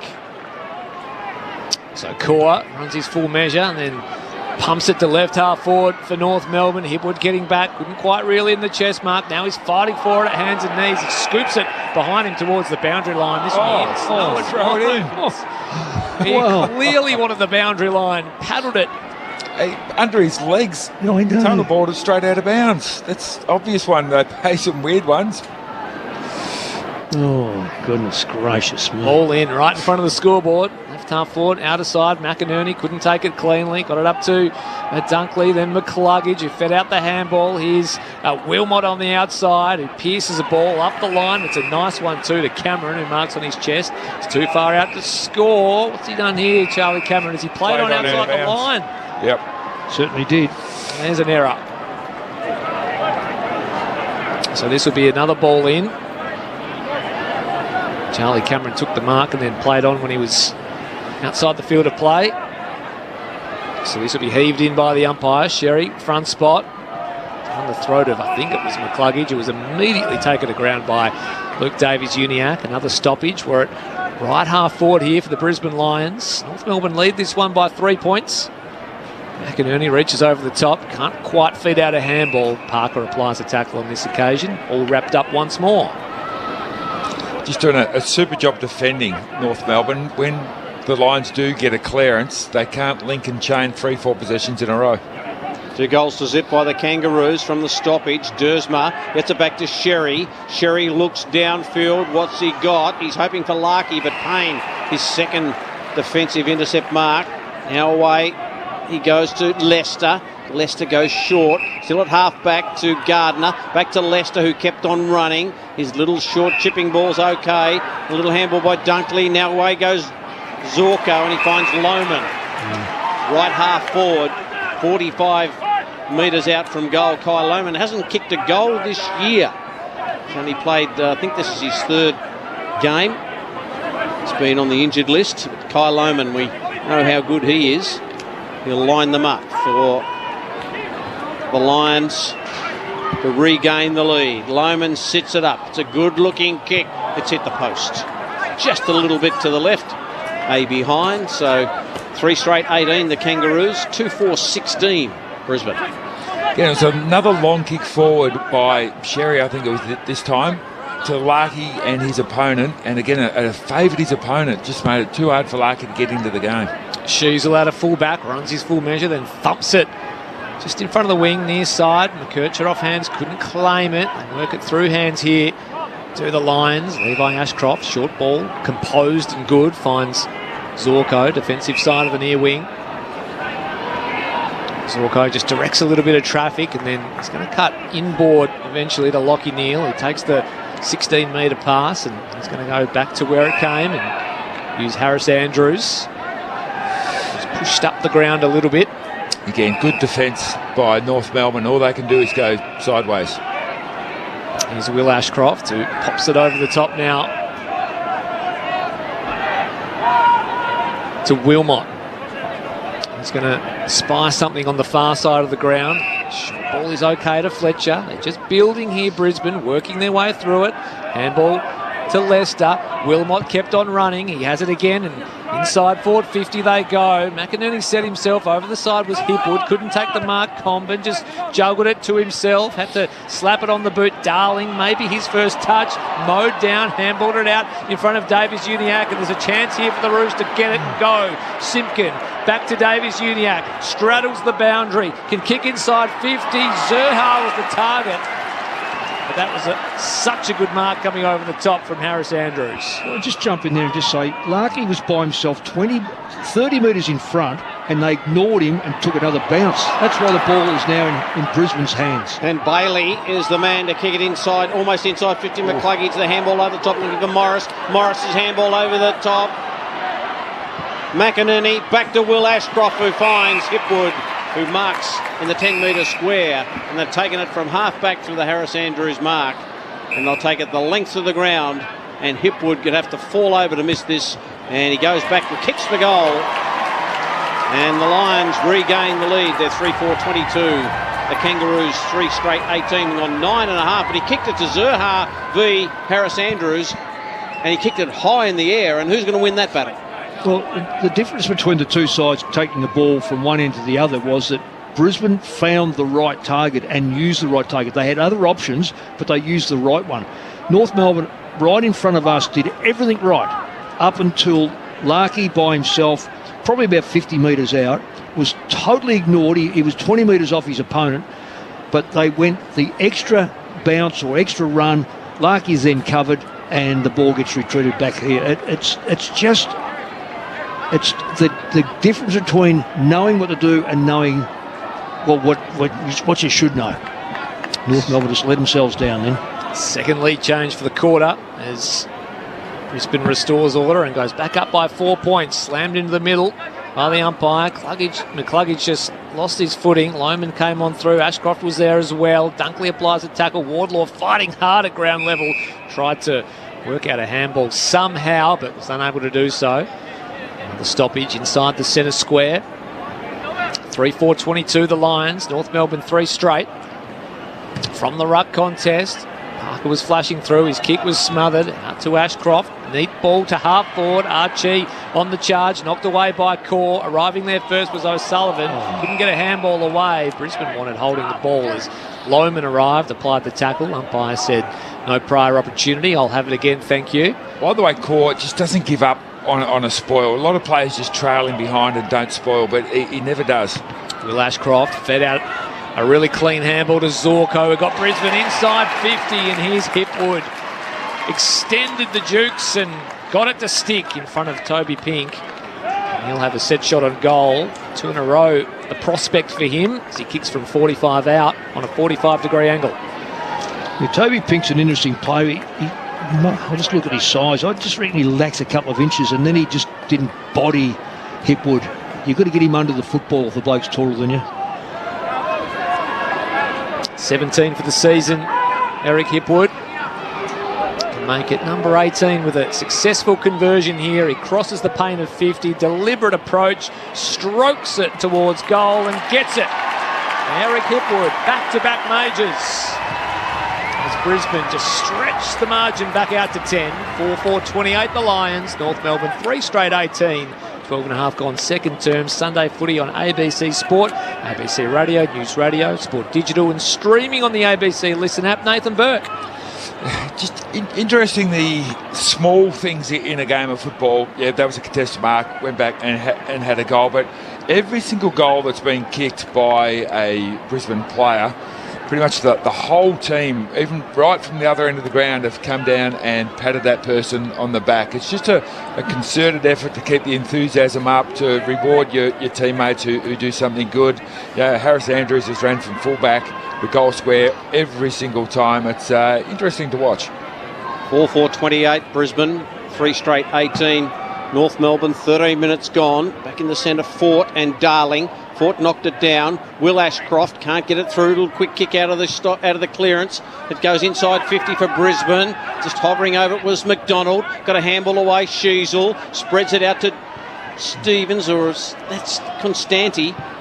Might have been Hardiman in the end. He kicks it long, and it's been marked by Rayner. So Rayner on the wing, broadcast side, right in front of the interchange gates. Got Lester short. He might just go to him now. He does. Just the 15. Darling's on the mark. Just a slow build-up here from the Lions. North have got back in numbers. Little quick kick laterally goes to Fletcher. So Fletcher takes the mark. He's still pretty much the back end of half-back. Goes in short. It's okay. And finds Wilmot. Fletcher keeps on running for him. So Wilmot just runs off the line. Kicks it to the outer side. Had a man on his own in Answorth. Got a bad bounce. Didn't attack it. Larkey comes in, sliding in. Little handball over the top to Fletcher. Now Payne. And Fletcher sees it to the line. Ugly bit of play there. 3 straight 18 North Melbourne. 4-4-28 the Lions. Ball in, outer side. In front of the heel. Defensive side of the wing for the Lions. Fort and Darling contest the ruck. Darling with the double palm out the front. It'll work too. Parker out to Davies-Uniacke. Here's Stevens. Gets onto his left boot. Sends it towards left half forward for North Melbourne. Larkey at the front. Juggled it. Took the mark. He's a long way from home though. Next kick important. Haven't quite been able to nail it so far this evening. He's going to go short instead. Prods a pass to Powell. They need to be patient. No shot clock. Just chip it round. Get it inside 50. Someone take a mark inside 50, because a long kick from here is just going to get punched through for behind every time. Another lateral ball. This time Stevens. He's 65 from goal. He's going to pump it in with the left boot. To the left pocket. Darling front spot. Flew early. Got hands to it. Couldn't bring it in. Hacked away by Gardner into the arms of McCluggage. Had a mate running shotgun in Ashcroft. His kick was good to Dunkley. Ashcroft kept on running. This is Will. Handball to McCluggage. The guns combined, but the handball's broken up. Pink chops it off. Ends up with Stevens of North Melbourne. Kicks a shocker. Not sure who it was to. Sale's out of bounds on the full. Dunkley will be the beneficiary of the free kick. I'm just looking at Alistair Clarkson in the box. He just no wonder he's losing his hair. They good turnover, really good turnover, and then kick the ball out of bounds on the full when you've got 3 or 4 players in front of you that any one of them could have taken a mark if you direct the ball properly to them. It is frustrating when you just haven't got that nth degree finish. It's definitely thinning out, Mick. There's no doubt about that. Ball back in. Fort knocked it down. Davies-Uniacke fought hard. Can't release the footy under pressure from Dunkley. And Dunkley said, well, I reckon I had him there. Nothing doing. A lot of players around this footy. Ball up. Fort and Darling. Fort just reached over the top, tried to follow up and kicked it off the ground. Stevens, this way, that way. Handball comes back to Sheasel. He's got to get it back to Stevens. Gee, they're under pressure here. Another chain of handballs ends up with McDonald. McDonald kicks it high. Up goes Finbar Maley. He couldn't take the mark. Has been ineffectual tonight. Handball over the top. Might end up with Fletcher. Fletcher to Fort. Fort's handball was terrible. Taken by Davies-Uniacke. He swung 360. No free kick. Daniel is nailed by Answorth. And the ball's still in the centre square. It'll be a ball up. 18 plays 28. It's 10 points to the good, the Brisbane Lions. Up it goes. Fort reaches across. Won the hit out. Ashcroft gives chase. It goes in hard. Might have fed out a little handball, but only as far as Simpkin. He's immediately claimed. Wilmot takes him to ground, and that's holding the ball. They play on immediately to the Lions. Got it on the outer side. McCluggage. A beautiful ball across the ground to the leading Rayner. Yeah, Core just dropped off him. Not expecting that ball to be kicked across there. Beautiful kick, but Core, he just dropped his concentration and allowed Rayner to come in behind the pack and lateral. McCluggage identified the space. Rayner led into it, took the chest mark. He'll have a set shot on goal here from just inside 50, pretty much directly in front. Under his name already this evening, Cam Rayner. Stretch the margin to 16 points. Let's fly. Looks pretty good off the boot. Beautiful action, beautiful kick, and a beautiful goal. So Brisbane extend the margin to 16 points via the boot of Cam Rayner, who has 2 for the evening. 5-4-34 go the Lions. North Melbourne 3 straight 18. 18 minutes gone, second term. Mick Malthouse. This won't surprise you, and it's exactly what we're talking about. Marks inside 50. That's their 7th. That's Brisbane's 7th, and North Melbourne have got 3. Now, I know sometimes it's where you mark it. There's no question about that. But 7-3 is probably indicative of the 9 shots to 3 this game has had so far. You've got to remember, we're only 5 minutes off, or thereabouts. I'm not sure how far we've got to go this quarter. 8 minutes to go. But North Melbourne have only scored 3 times for probably 20 or 15 times inside front 50. And a lot of that, you've got to mark the football if you possibly can. Second multiple goal scorer for the Brisbane Lions, along with Hipwood, is Rayner. Kicked off the ground from the bounce down by Wardlaw, taken by McKercher, away to Stevens, who's got a kick with his right boot, kicks high, Maley can't take the mark, flicks over the back to Constanti, he paddles it to Zurha, and Zurha, did he kick a goal? No, it was rushed. Constanti did so well, he kept that ball in, paddled it to Zurha. Pushing the back? No. Must be a free kick here to the Lions. I thought it was a behind, but what an effort by Constanti, but Zurha couldn't manufacture a goal and gave away a free kick in the end. It ends up with Will Ashcroft at half back to Leicester. Now Leicester wants to go to the outer side. He's got a man that he's spotted in Levi Ashcroft, who just off a step looks for Cameron. Ball knocked away by McDonald. He hasn't had much of a Charlie tonight.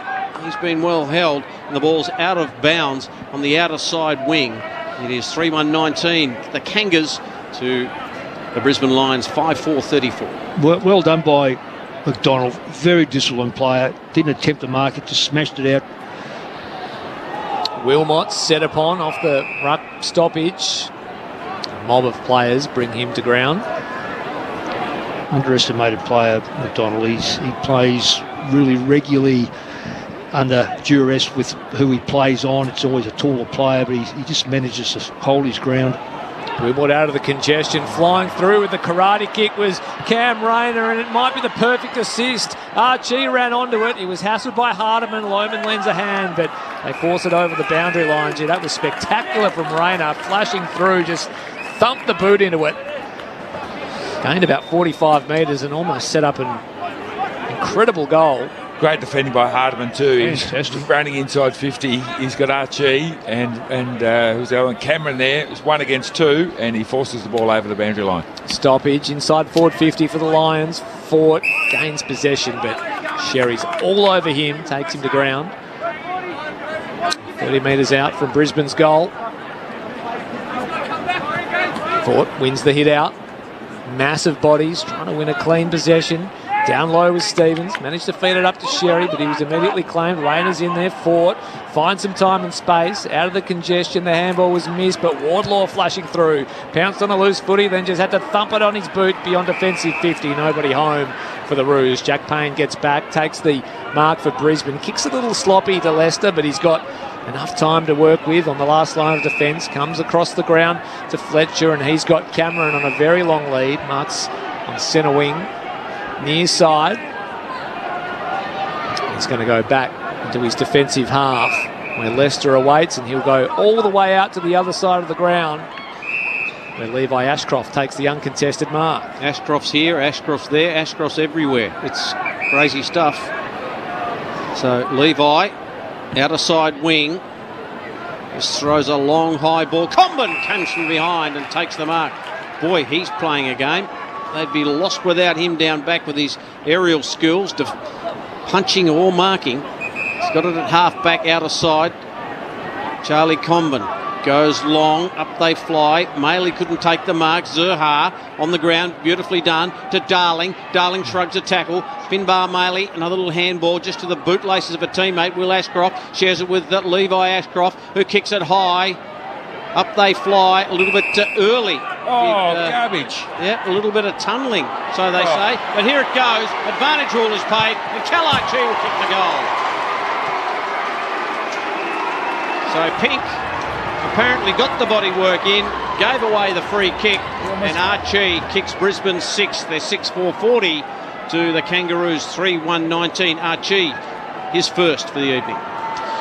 Absolutely disgraceful decision, that one here. North Melbourne player stands his ground. The Brisbane Lions player jumps early. The North Melbourne player almost marks it, hits his hand, drops it. It's not like he didn't touch the ball at all. And they pay a free kick, and everyone's out of position now, and they get a goal. So Alistair Clarkson's walking around he's out of the position, coach's box. No wonder he probably doesn't want to see the cameras see what he's saying about that decision, because it was disgraceful. I'll tell you where it started though, Berkey. It started on the half-back line, the half-forward line. Jack Darling. Honestly, they've got to sub him out. Vic. Sub him out. He is, honestly, he's just not contributing at all. I know he tries, but he's just slow and making bad decisions. Yeah, don't handball him the ball. I knew exactly what you're going to say. They handballed to him. He fluffed around in circles, and they had players running forward. Ball turns over, and then suddenly everyone's out of position just because the player doesn't do the first instinctive thing. Exactly.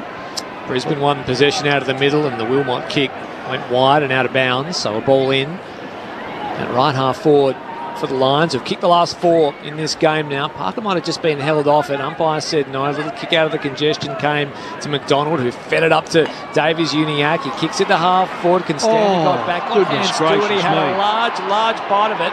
Was unable to reel it in. Umpire said it wasn't paid, but the pressure comes, and the Brisbane kick is out of bounds on the full. As that's, must be seeing a different game here. That's a mark. He pulled the ball down, and then it's knocked out of the hands by a Brisbane player. That's a mark every day of the week.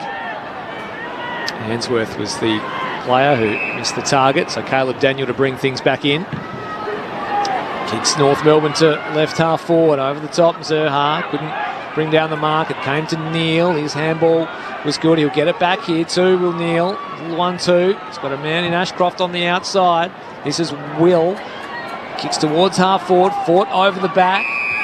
Another free kick plucked out here. This will go North Melbourne's way. McKercher, who started the quarter brilliantly, pierces a ball to the near side where Sherry awaits and takes the mark. He had Zerha riding in support. He opted against that. Now he's going to try and bite off a little one, which he's able to do. Davies Uniacke at right half forward, right on the corner of the centre square. He kicks toward the left forward pocket, but there's easy pickings for Andrews in the end, who just floated across, took the defensive mark, and he'll use Wilmot as the outlet. Well, there's another player, overrated, Davies Uniacke. That was just a horrible, not the kick, it's the choice of where he kicked the football. Loman's got the footy for Brisbane on the wing. Broadcast side, little looping handball away from Fletcher. Fletcher goes long now. Archie's got to use some body on Comben. Comben did nicely. Here's Daniel, had his head down, got reefed to the ground. No free kick. All caught underneath. It'll be a ball up. That's fair enough. He ducked. 30 metres out from the Brisbane Lions goal. Sherry knocks it down. Davies Uniacke can't. McCluggage. Wardlaw's got him. Umpire says give it to me. We've gone 26 and a half minutes. 6-4-40 Brisbane. Kangaroos 3-1-19. Up it goes. Sherry down. Parker. Handball looping away to Daniel. Daniel got a call from Sheasel. Sheasel gave it by hand to Comben, and Comben's kick, mark was dropped there by Constanti, but he backed up nicely, got it back to Sheasel. Sheasel gets bumped off the kick, and here comes Fort. Didn't go for it. Davies Uniacke will get a free kick, and now the advantage is paid. North go forward. Here's Zerha. Zerha's out of bounds. He might have another one. He runs inside 50, goes long, goes for goal. It bounces and misses. He had Larkey in the square. I think he went for goal, did Zerha. He kicked it behind. 3-2-20, plays 6-4-40. Andrew Cooling. An injury for North Melbourne. Dylan Stevens just been getting his left ankle looked at for the last few minutes. The boot's back on, but he's had it strapped, and he's been a little bit proppy for the last few minutes. Hipwood inside defensive 50, received the Zorko kick, and he pumps it long to the near wing.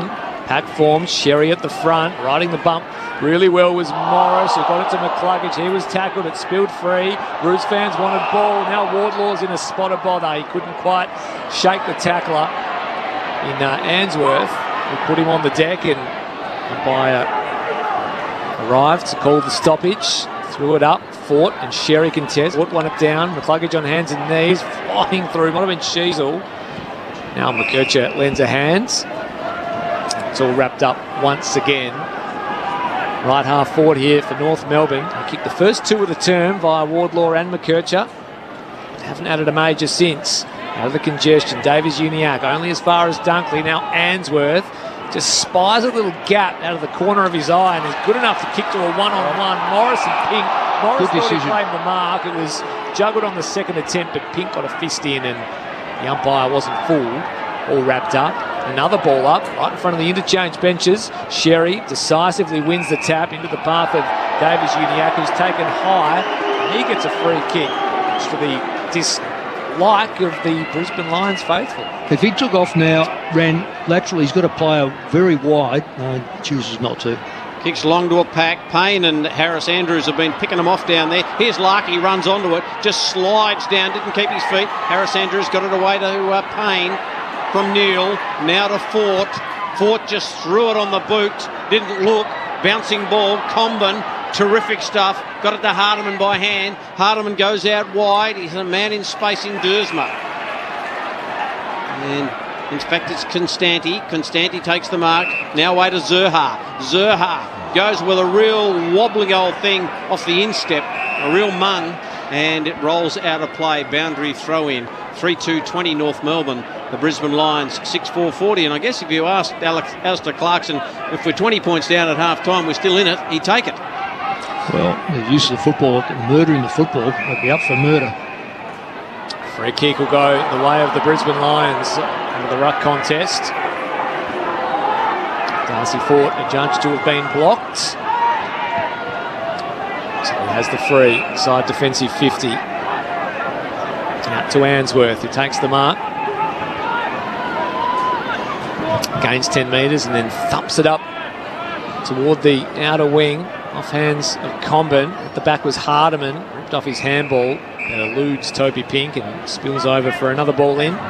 Deep into the first half. 30 minutes gone. 30 seconds to go here. Ball on the wing. It's imperative that North Melbourne don't concede one here. In it comes. Can they pinch one perhaps? Off the stoppage, Neal, so clean with his hands. Released Answorth, got onto his right boot, kicks to right half forward. Comben went for a ride, couldn't quite take the mark. It's in Brisbane hands as Ashcroft come flashing through. Now Hardiman's in the fight of his life at ground level, trying to hold it in and prevent that last gasp goal as Berkey referenced. And another stoppage, right half forward. Make a great kamikaze pilot, Comben. He just got no fear at all. Just shook himself off. Ball's just inside the forward 50 for the Brisbane Lions, and another stoppage. Constanti is there along with Sheasel. And Zach Bailey, the last man to get up. Right on the paint of 50. Brisbane, can they snatch a quick goal? They can't. And it is half-time here at Bellerive Oval. And it is the Brisbane Lions, 6 goals, 4-40, leading the Kangaroos 3 goals, 2-20. Goal kickers for the Brisbane Lions, Hipwood and Rayner both have a couple, and singles to Ashcroft, Levi and Calamachi. And for North Melbourne, Zurha, McKercher and Wardlaw. So half-time at Bellerive, and it's a 20-point lead to the Brisbane Lions. Mick Malthouse and Nathan Burke. Well, Mick, I think Clarko will be happy with one aspect in that they've restricted Brisbane to just 40 points, 6 goals, 4 in a half. That's pretty good going. Their defensive efforts around the ground, especially in between the arcs, have been really, really good. Just a couple of losses of concentration in the back half of that quarter allowed Brisbane to kick a couple of goals and get away from them by kicking 4 in the quarter. But they've got to find a way to score, and that's their big problem. 3 goals 1 or 3 goals 2 in a half of football against Brisbane is not going to cut it. Brisbane are going to put their foot down and stretch that margin really, really quickly, because that's what they do. That's what good teams do. So North Melbourne in at half-time saying, look, we're doing a lot of things well. It's just that final bit of being able to score. That's what's letting ourselves down, and we're just not giving our forwards the best opportunity. Harris Andrews is just allowed to do whatever he wants down there, and I suppose the the thing that with Payne taking the most dangerous North Melbourne forward, it allows Harris Andrews to just play him mainly and pretty much do whatever he wants. And it's such a luxury for that Brisbane defence. So they've got to find a way to make Harris Andrews accountable somehow. And they've got to be able to get the ball to Larkey at least one out to his favour, because if it's not in his favour, Payne will win that ball every single time. The North Melbourne small forwards, I really can't tell you who they are at the moment. Zerha's getting all of his ball pretty much outside 50. He needs to do some work inside 50 and get some ball in there as well. But as far as the small forwards go, they've just been really ineffectual. So doing a lot of things right, just unable to score at the minute. Yeah, I totally agree. The thing is about they're on where they are on the ladder is reflective of where Brisbane are. The stats they stack up in terms of where you are. Again, I'll just say that there's not a lot. North Melbourne that quarter actually didn't have as many possessions, but looked more effective until they got to about 60 metres out. Brisbane, I reckon they'd be a bit worried about the fact that they only scored 4 goals, but it took them 113 possessions to do so. They got a lot of possessions in the back line and across the centre line, but they didn't get a lot of clean ball in the forward line. The difference again is the marking power. Berkey, as we've said, that Brisbane take marks in the goals in their 50. They have shots on goal. North Melbourne are having very few marks inside their front 50, having a lot of shots from a long way out and hoping that they mark it. That's the difference between the two sides. It's a little bit of, well, certainly a lot of class. I will say this right now, that for those North Melbourne people who are listening, they're having a real crack. There's no doubt that the positions on the ladder don't reflect the efforts, and North Melbourne have been fantastic. You just love to see them get a bit of reward for the amount of courage and the hard ball gets that they're getting. 20 points the margin from here at Bellerive. Brisbane 6-4-40, North Melbourne 3-2-20. A scrappy first half here in Hobart. There's been one result so far today. Richmond defeating West Coast by 2 points at the MCG, and there's a ball game occurring at Geelong with GWS ahead of Geelong 99-98. A 1 point difference between those two teams. 17.5 minutes into the final term at the Cattery. So that is a humdinger unfolding there. Brisbane by 20 points from here in Hobart. 6-4-40 the Lions. North Melbourne 3-2-20. We're going to take a break here from Bellerive and take the latest from the ABC Newsroom.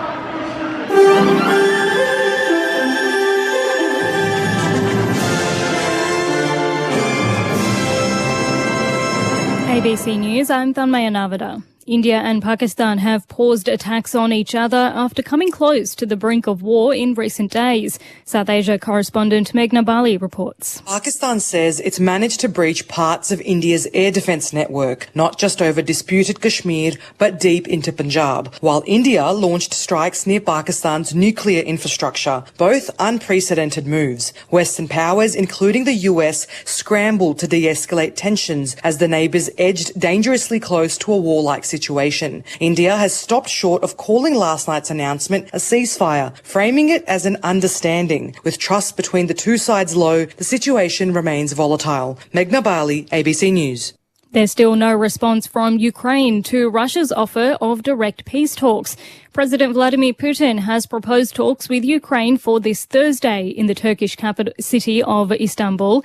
He says they should be aimed at bringing a durable peace and eliminating the root causes of the war. Mr. Putin sent thousands of troops into Ukraine in February 2022, unleashing a war that's left hundreds of thousands of soldiers dead and triggering the gravest confrontation between Russia and the West in decades. At home, investigations are underway into two separate serious crashes in Queensland across the weekend. Stephanie Felicina reports. A 5-year-old girl died after a two-vehicle crash at Valeview on the Darling Downs yesterday morning. The young girl was a passenger in one of the vehicles and was rushed to hospital in a life-threatening condition, but later died from her injuries. 3 other people were also taken to hospital. In Brisbane's southeast, police say a car was travelling on Newman Road Road in Capalaba when it came off the road just before 10 o'clock last night. A 17-year-old girl was taken to hospital in a life-threatening condition. 91 people have lost their lives on Queensland roads so far this year. About 150 people gathered on Parliament House lawns in Hobart yesterday afternoon to rally against gendered violence. The event coincided with rallies around the country, organised by Indigenous-led organisation What Were You Wearing? Those attending held signs, with some sharing personal messages about their lived experience. And Gender Equality Chief Executive Alina Thomas was one of the speakers and questioned why there isn't more outrage about the number of women killed by men. Why are we not outraged?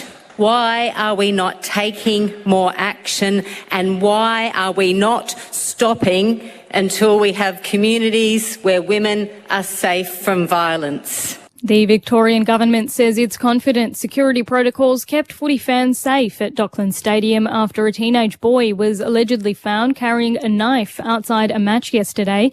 Police say a 15-year-old boy armed with a small knife and imitation firearm tried to enter the stadium for the Essendon-Sydney match before he was searched and issued with a caution. Government Minister Harriet Shing says that public safety at large events is paramount. And I understand that the protocols did work as they were proposed to work at the time, and we need to make sure that we continue to stay vigilant around any risk to public safety, around public events, around community and open spaces. The AFL, which owns Docklands Stadium, says it's aware of the incident. Back overseas, Albanians are going to the polls for a parliamentary election in which the Prime Minister is seeking an unprecedented fourth term. The BBC's Guy Delorney reports. Prime Minister Edi Rama claims credit for Albania's progress over his 12 years in office. He can point to extensive remodelling of the capital Tirana and promises more to come. He says Albania will complete EU membership talks within 2 years if he's re-elected. Opposition leader Sali Berisha claims the construction masks massive corruption, and he's employed members of Donald Trump's election campaign to make that case. But Mr Berisha faces corruption charges himself, and he's on a US sanctions list. Albania's voters will have to decide who they trust. And it still remains unclear where part of a Soviet-era spacecraft crashed back to Earth. It was launched in 1972 on a mission to Venus, but never made it out of Earth's orbit and broke into pieces that have been circling the Earth for decades ever since. Russian officials say the object fell into the Indian Ocean, but the European Space Agency says it's not sure. While experts differ about its re-entry, they say with 70% of the Earth's surface covered by ocean, it's unlikely to have caused significant damage. And you're up to date with the latest from ABC News. For more news at any time, download the ABC Listen app. Get ABC AFL Daily Podcast with Premiership coach Paul Roos. Alongside Corbin Middlemass, Ben Cameron and Poppy Penny. ABC AFL Daily Podcast. It's your daily footy conversation. Find it on the ABC Listen app. This is the 2025 AFL Premiership season on ABC Sport. Handball over the top. Here's McKercher. McKercher sizes it up and goes long and kicks a goal. Here's Zerha, Wardlaw again. Right foot snap round the body. He makes amends. Wonderful finish from Wardlaw. McInerney back to Will Ashcroft, who finds Hipwood, who marks in the 10-metre square. And they've taken it from half-back to the Harris Andrews mark. And they'll take it the length of the ground. And Hipwood could have to fall over to miss this. And he goes back and kicks the goal. And the Lions regain the lead. A really clean handball to Zorko. Got Brisbane inside 50, and here's Hipwood. Extended the Jukes and got it to stick in front of Toby Ping. Eric Hipwood, deliberate approach, strokes it towards goal and gets it. Eric Hipwood, back-to-back majors. McCluggage, beautiful ball across the ground to the leading Rayner. That's fly, looks pretty good off the boot. Beautiful action, beautiful kick and a beautiful goal. Up they fly a little bit early. Garbage. Yeah, a little bit of tunnelling, so they say. But here it goes. Advantage rule is paid. And Kalachi will kick the goal. This is ABC Sports coverage of the AFL. On your radio. ABC Sport Digital. And on the ABC Listen app. Yes, it may be 3rd v 17th here in Hobart this evening, but it's been a reasonably competitive effort from North Melbourne against the reigning premiers Brisbane. The Lions do have the lead, a 20-point one at that, 6-4-40 at half-time. North Melbourne 3-2-20. It's been a low-scoring slugfest under the lights at Bellerive. It's been a couple of highlights and a couple of nice moments, but it's been Brisbane who have been largely in control, albeit if the scoreboard doesn't quite tell the story. There's an absolute cracker unfolding in Geelong where GWS lead by 5 points, 105 to 100.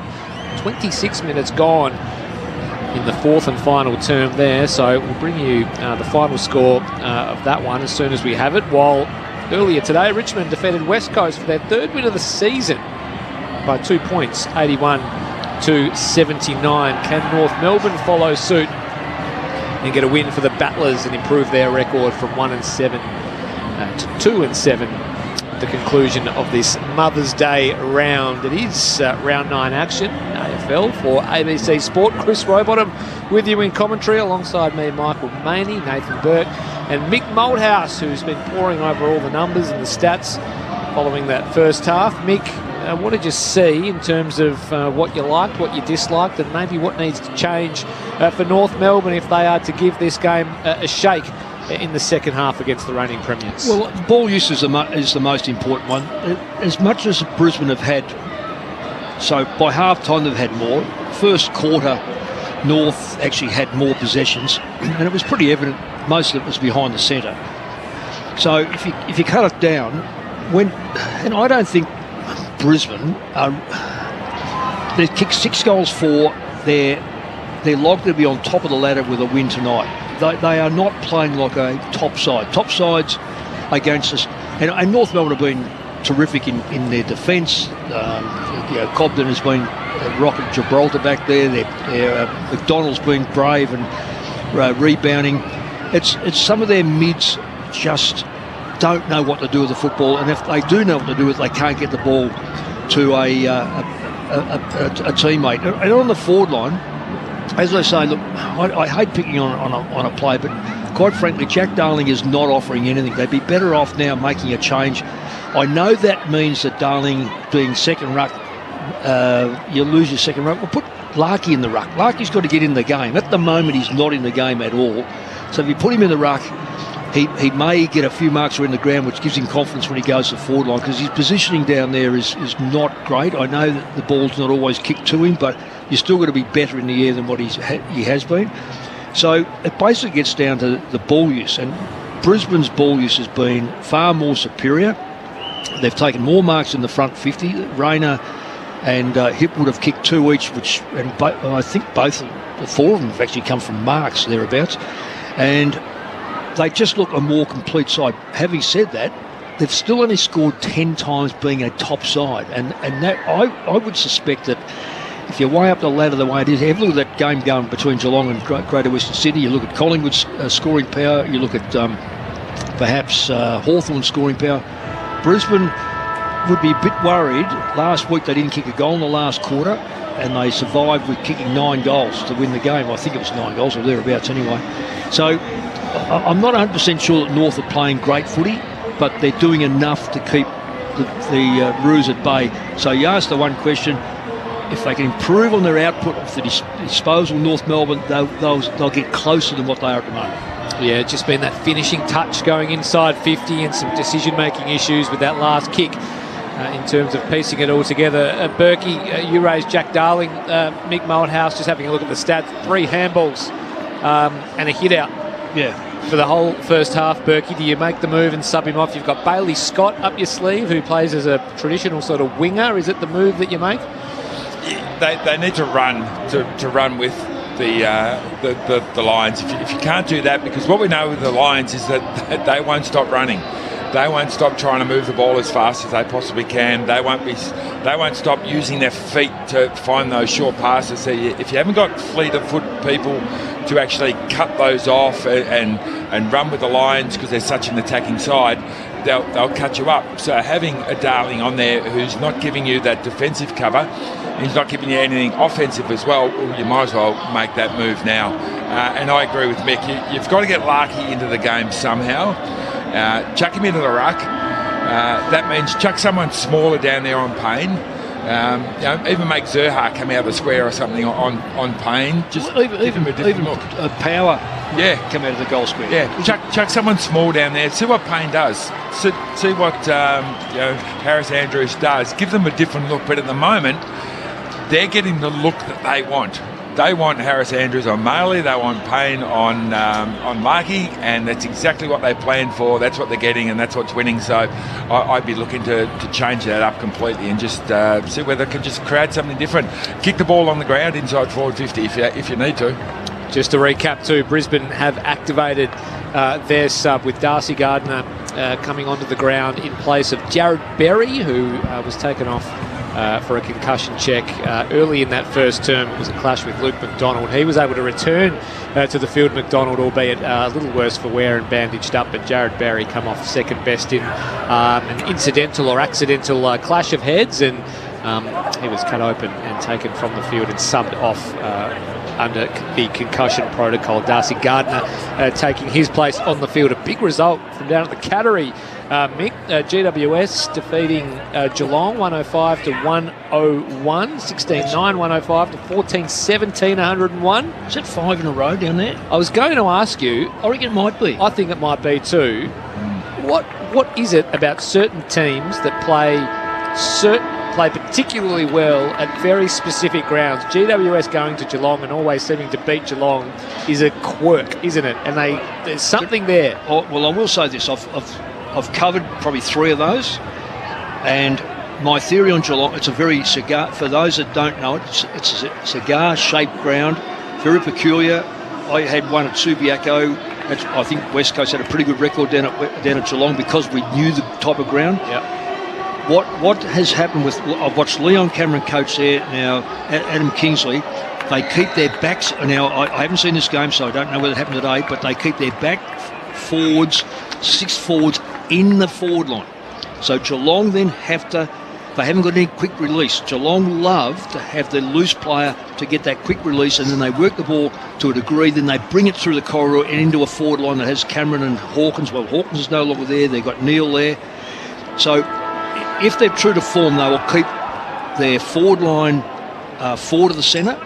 Geelong will then have to be accountable. Then it gets down to one thing, and that is who can win the stoppages, who can win the midfield. And if you win that more times than the opposition, I think Tom Green would. Now I haven't seen the stats, but I'd be surprised Tom Green has had a big say in it, because he can monster players in the middle, and then it forces Geelong to go, well, we've got to get Dangerfield in the middle, so that might rob them of a forward line. So I don't know. I'm just making these things up, but I do know one thing, that if you can keep the Geelong backline active and have to be alert to a player, you've got a real chance of winning.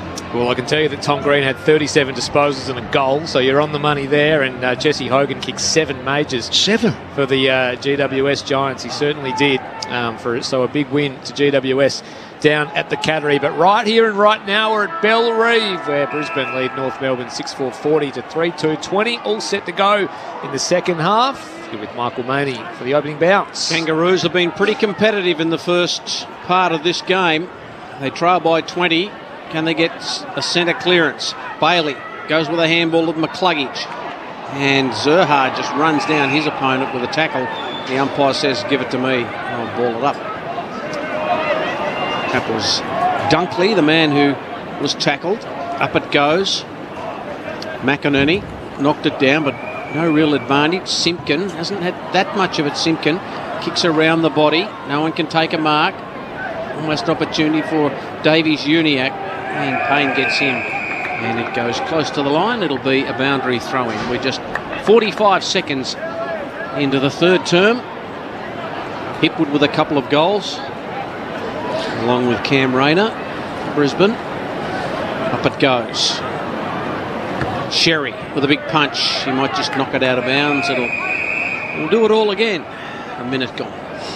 North Melbourne just need to go goal for goal here. They're not going to stop Lions from scoring. They don't need to be in front 3/4 time. Just go goal for goal, be in striking distance. We know 3 goals these days in modern football is very, very little. So they're not going to blow the Lions away. They've just got to hang in there.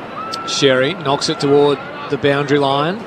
Won't quite go over. Finding hard was Finbar Maley, who somehow got it up to O'Sullivan, who was crash tackled and went to ground. It spilled out to Bailey, who shared it with Zorko, who just lays the slipper in, clears the defensive area. Good defensive mark, almost again Combat. He just had it taken out of his hands at the last moment. Now Davies-Uniacke forced to weave his way through some traffic. It came out to McKercher, tried to get it back to Davies-Uniacke. It ended up with O'Sullivan. His little kick was off the mark in the Larky direction. It came out to Zorko once more. Kick to a 2-on-1 where Brisbane players prevail, and it's Archie who marks on his chest at right half back. He goes to a 2-on-1 in reverse colours, and this time it's North Melbourne winning the day via Core. Takes the defensive mark, shares it by hand with Stevens. Now Comben, he lopes and gives it to Hardiman, who's a little worm burner, is no good whatsoever. Ends up in Brisbane hands. Here's Neil coming on through. They fight for it at ground level. Sheasel applies a tackle on Zorko. Neil just says thank you very much, takes it and then turns it straight over to Simpkin. Little 15-metre ball, takes the mark, and this time they do hit a target inside 50 as Zerha finally gets himself some separation. And he'll have a set shot on goal on a tight-ish angle, about 45 metres out. Well, he's playing a bit deeper. I've only gone 2 or 3 minutes, but they're keeping Brisbane occupied deep, which is important. So Cam Zerha for goal number 2. The first of the second half, kicks very, very truly. And that's the start that North Melbourne are after. They peg the margin back to 14. 6-4-40 the Lions. North Melbourne 4-2-26. 3.5 gone. Third term. Zerha has a couple. North Melbourne out of the blocks. Start the third term. Nathan Burke. Yeah, just elaborate on my last point. It's about being a nuisance, really. Brisbane will come down here thinking, North Melbourne, young side, they'll throw everything at us for as long as they can, but at some stage they'll drop off. The pressure will fall away, the skills will fall away, they'll make some errors, we'll capitalise, we might put on 4 or 5 in a row, and suddenly, before you know it, we're 6-7 in front.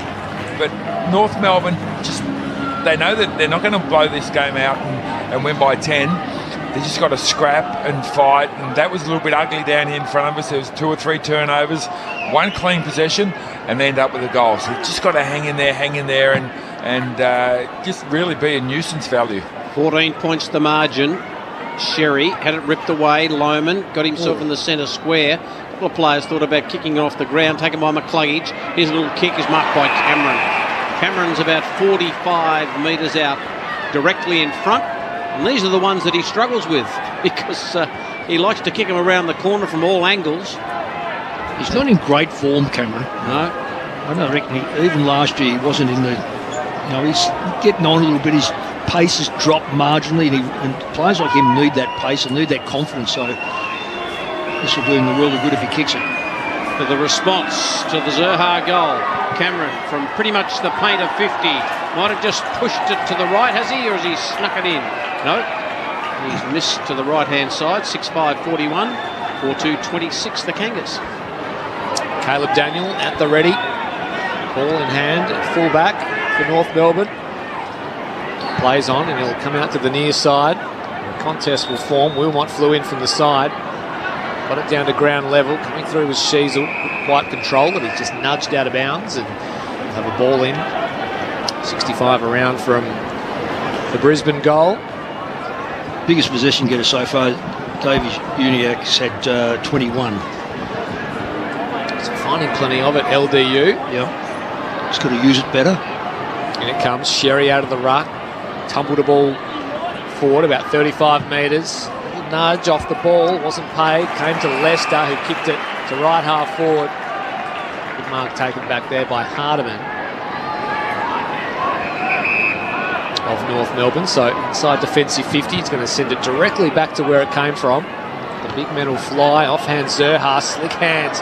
Coming on through was Simpkin, able to take a bounce, puts on the jets, arches the back. Wilmot gave chase. Can Simpkin hit a target? No, unless the target's a Brisbane defender, which he does with a plonk.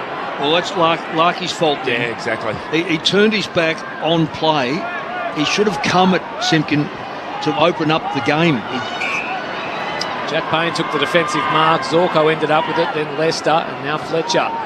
Short ball to half forward. Sat up a little bit for Lohman. Didn't take the mark, but Sheasel came in a little late. Let them go through that when we've got a chance with Simpkin and Larky. Lohman will put Brisbane inside 50. Big pack forms. Hipwood was there. Didn't get hands to it. It's a high tackle, I think. Hardiman? No? Yes, no. A stoppage inside 50 for the Brisbane Lions. They've got 2 extra behind the ball, the Lions. Fort knocks it down. Big scramble of players. No one can get it out of there. Will Ashcroft finally got it onto his boot, but it went up 10, down 10. Wardlaw tried to knock it away. The Comben free kick. So Comben goes short, finds Daniel. Daniel, left back pocket. North Melbourne in defence. What can he conjure here? Runs off the line and kicks it to half back. O'Sullivan went too early. Payne was there. Now to Wilmot. Wilmot kicks it high. And Comben dropped what he should have taken. Caws a little handball. Now Powell. Powell just throws it on the boot and kicks it up to probably about 4 or 5 rows back on the outer side on the hill. Out of bounds on the full. And Dunkley will take the free. There it is. Just they give the ball away too easily, North. Inside 50 goes Dunkley. Fly at the back from Rayner. They go to ground. Lester's there. Merging with it was Archie. Dribble kick off the ground. Did it go through? No, touched on the way. Would have been something miraculous from the left forward pocket off the boot of Rayner. Dylan Stevens plays goalkeeper, saves the day. North Melbourne have it. Risky sort of a ball, but it's good enough to Sherry, who marks on his chest. He's a good player. He's a good player, Sherry. He's just kicks towards the boundary line. Zerha the target, but he sat it up in the air a little too long. Knocked out by Andrews in the end. I don't think it was Sherry, was it? It was Darling. Oh, sorry, Darling. Jack Darling. Well, there we go. I'm praising him. At least he came and met the football. I'm not being unfair to Jack. I mean, I know he's a likeable bloke, but this time it was Sherry in the ruck contest. He got a free kick for his efforts.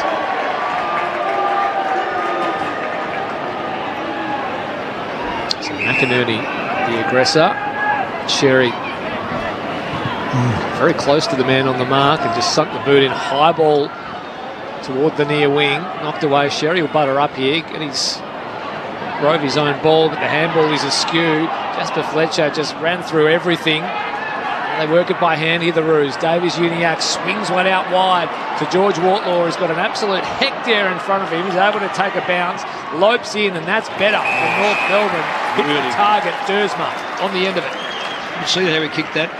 He kicked that with the outside of his boot because he's got no left. Larky led to the fence, so he weighs it up. Do I kick the ball 40 metres to Larky, who's got someone on my backside, or I do it on the outside of my right boot? Such a smart player, Wardlaw, for a young player. And that's the second one that's ended in the goal. The very first goal of the game to Zerha was a very similar kick. Yes, it was. Dersma has been fairly quiet this evening. It's here to make an impact. It's a terrible kick.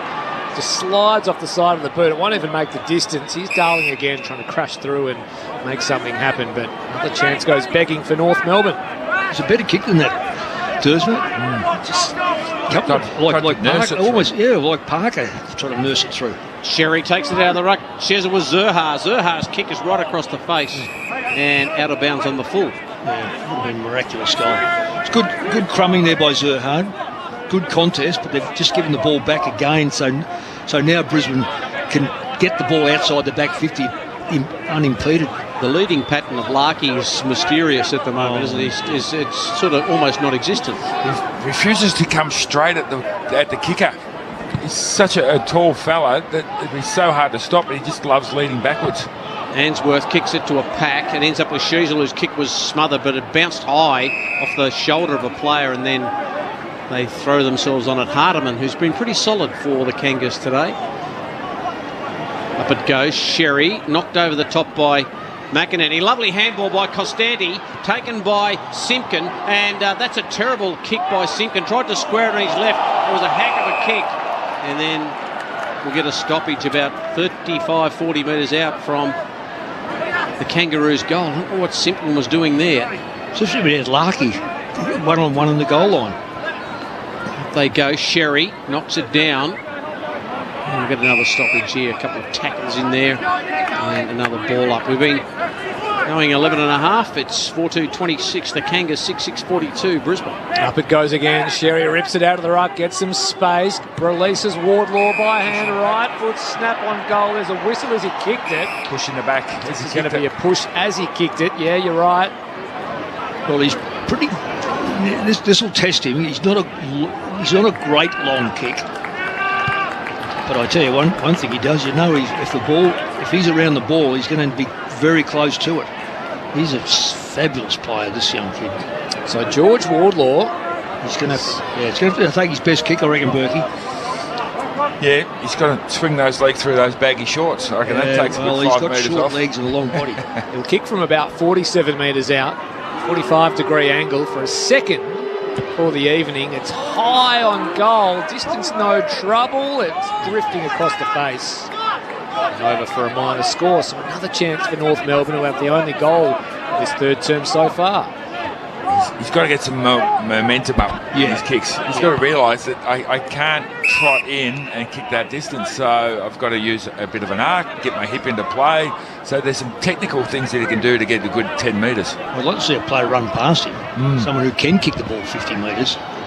Payne kicks to the wing. Lohman went up. McInerney just roved it, then threw it on the boot. Core couldn't take the mark. But going hard is Bailey. Well done by Core. Had to try and get his hands on the footy. Little handball comes out. That's nicely by Will Ashcroft. Goes to Jasper Fletcher, who ran out of room and then just squeezed a kick to the square. But McDonald, as safe as ever, takes the mark. And then a little chip kick finds Luke Parker. Hasn't had much of it tonight, Parker. Goes out wide. O'Sullivan couldn't take the mark under pressure from Wilmot, and the ball is knocked to the line. It's just outside Brisbane's forward 50. It'll be a boundary throw in. 4-3-27 the Kangas, 6-6-42 Brisbane. This hasn't blown out like we thought it would, but there's a bit of time left yet. Well, they've had their chances, North Melbourne, to score even this quarter. They've been the better side. Just can't finish. Fort knocked it down. Levi Ashcroft couldn't get on the end of it. And another stoppage. 14 minutes gone. 6-6 plays 4-3. Coming accustomed to close losses to North Melbourne, Port Adelaide and then Essendon. This one's still very well and truly alive. Another stoppage here as Powell is rolled in the tackle. Left forward pocket. Brisbane attacking zone. Ashcroft came through. It was Will Ashcroft on that occasion. Couldn't win possession. Kick out of the congestion will be out of bounds on the full. In fact, it's all the way onto the hill. There is Jack Darling, the aggressor.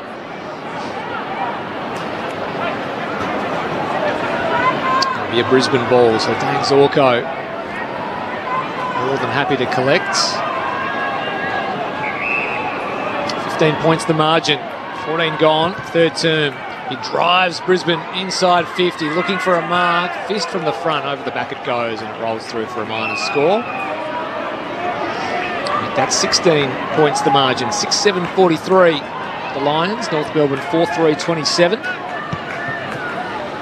From the Sheasel kick in, a one-on-one. Simpkin the target, couldn't take it, but lays a tackle and forces the ball to come free, and they gain about 40 metres here. Great play, great play. They give chase. Getting there first was Lester, just bobbled it up to himself. Himself a handball and got it to Fletcher. He wanted Ashcroft over the top. He eventually found him. Very clean, gathered the loose footy and then worked it to Zorko in the middle of the ground. Here's Levi on the other end. Gives it to his brother Will. Short ball inside 50. Take a bow, Will Ashcroft. Work rate. Unbelievable. 2 links in the chain for Will. Levi involved as well. The mark is taken by Bailey, who'll have a shot on goal from about 50 metres out, 45-degree angle. North Melbourne got the ball to this half-forward flank. it was kick off the ground. It was beautiful play because they had nothing in front of them, but they needed to take the ball over the line. Brisbane resurrect the fort, and now it's getting a shot. Zach Bailey from right on the paint. Sets sail for home. Missing. So Bailey can't convert. A minor score to the Lions. 6-8-44 Brisbane. North Melbourne 4-3-27. 16.5 gone. Third term. And it's those sort of things that kill lower teams. Should have got the ball out of bounds on the half-forward line, and you don't, and the other team get a shot for goal. Well, we sung Hardiman's praises a moment ago, but he took the mark from the kick-in and then just kicked it straight into the man of the mark, Andrew. Looks like North Melbourne are preparing to make the sub. Bailey Scott doing some pretty vigorous warming up here on the sideline, so I'll keep you updated on that. Who do you think it'll be? Jack Darling's off, but doesn't appear to be anyone on the bench at the moment. Darcy Fort takes it out of the ruck and kicks it forward, and it just rolls out of play. Left forward pocket, so Brisbane in attack, 4-3-27 North. Brisbane 6-8-44, 14 shots to 7. So Larky and Malley have had 3 kicks between them, 2 key forwards. Fort got in front, looked for Neal, but runs out of real estate. And we'll see another ball in. So I reckon maybe Finbar might be the man too. Well, that's 2. They're 3 tall forwards. They've had 4 kicks for 3 quarters of football. It's just not good enough. From the throw in. Knocked down, picked up by Levi Ashcroft, jammed it on the boots and rolls through for a behind. 18 points at the margin now. A little bit sloppy at the moment, just an arm wrestle, but North hanging in there. Full back. Sheasel takes the mark. In the back pocket. Back to where it came, and it's Comben. Goes into the same back pocket. It's a different target on this occasion, though. Aidan Corr just had it knocked away as he took the mark. So Corr in the right back pocket for North Melbourne. Corr's not a great kick. He should just go straight up the line, get this ball out of bounds and start again. That's exactly where he does go. Up toward the outer wing, looking for Sherry. Knocked away from him, though. Moving it beautifully, though, was O'Sullivan, and got it to Constanti, and here is Larky. Receives a handball over the top. Can he find a target? Maley! They combined. He almost took the slips catch. Umpire said no. Gave it to Stevens, who just showed the candy and drilled the goal. Nice play, North Melbourne. The 2 key forwards combined, and the spoils go to Dylan Stevens. He gets his first for the evening, and they get one back, the Roos. 6-8-44, the Brisbane Lions. North Melbourne 5-3-33. Back to an 11-point ball game. 19 minutes gone, third term. Sunday footy for ABC Sport, Nathan Burke. Well, it's often a last resort for teams these days just to kick the ball long to a contest on the wing.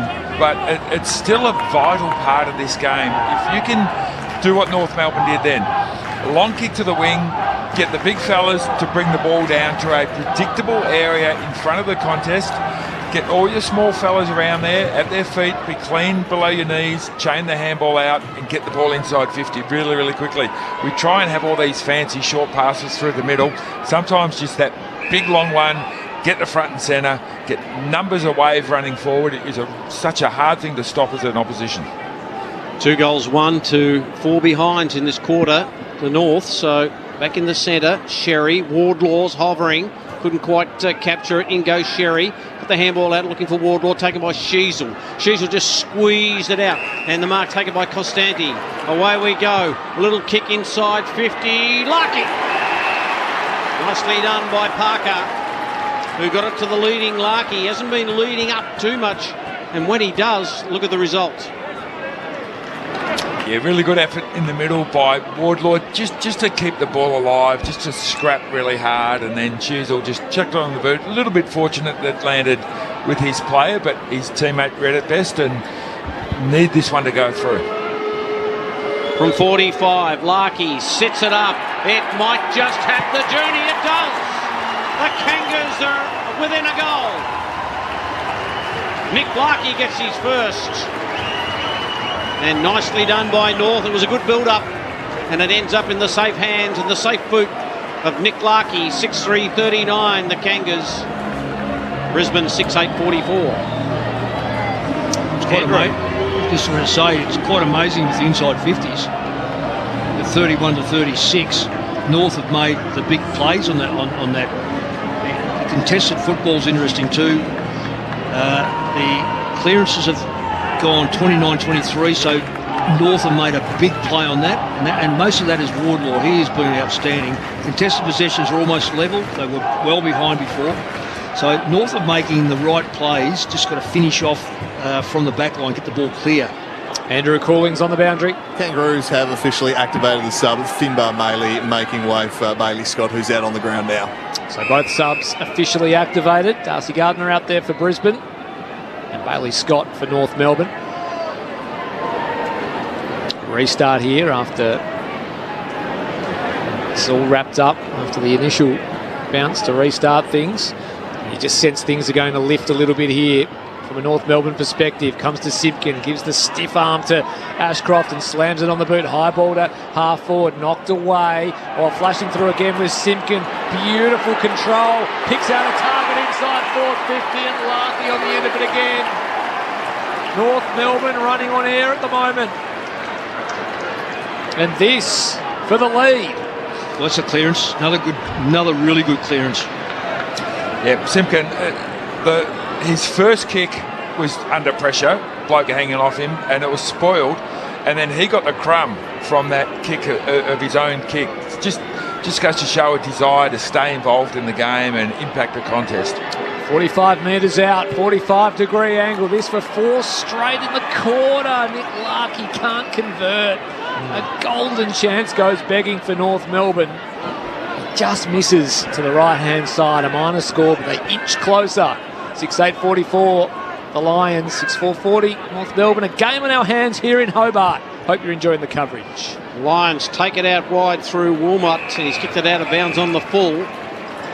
So it'll come back. Will it come back with interest? So Pink has got it out of side. Loads up to half forward.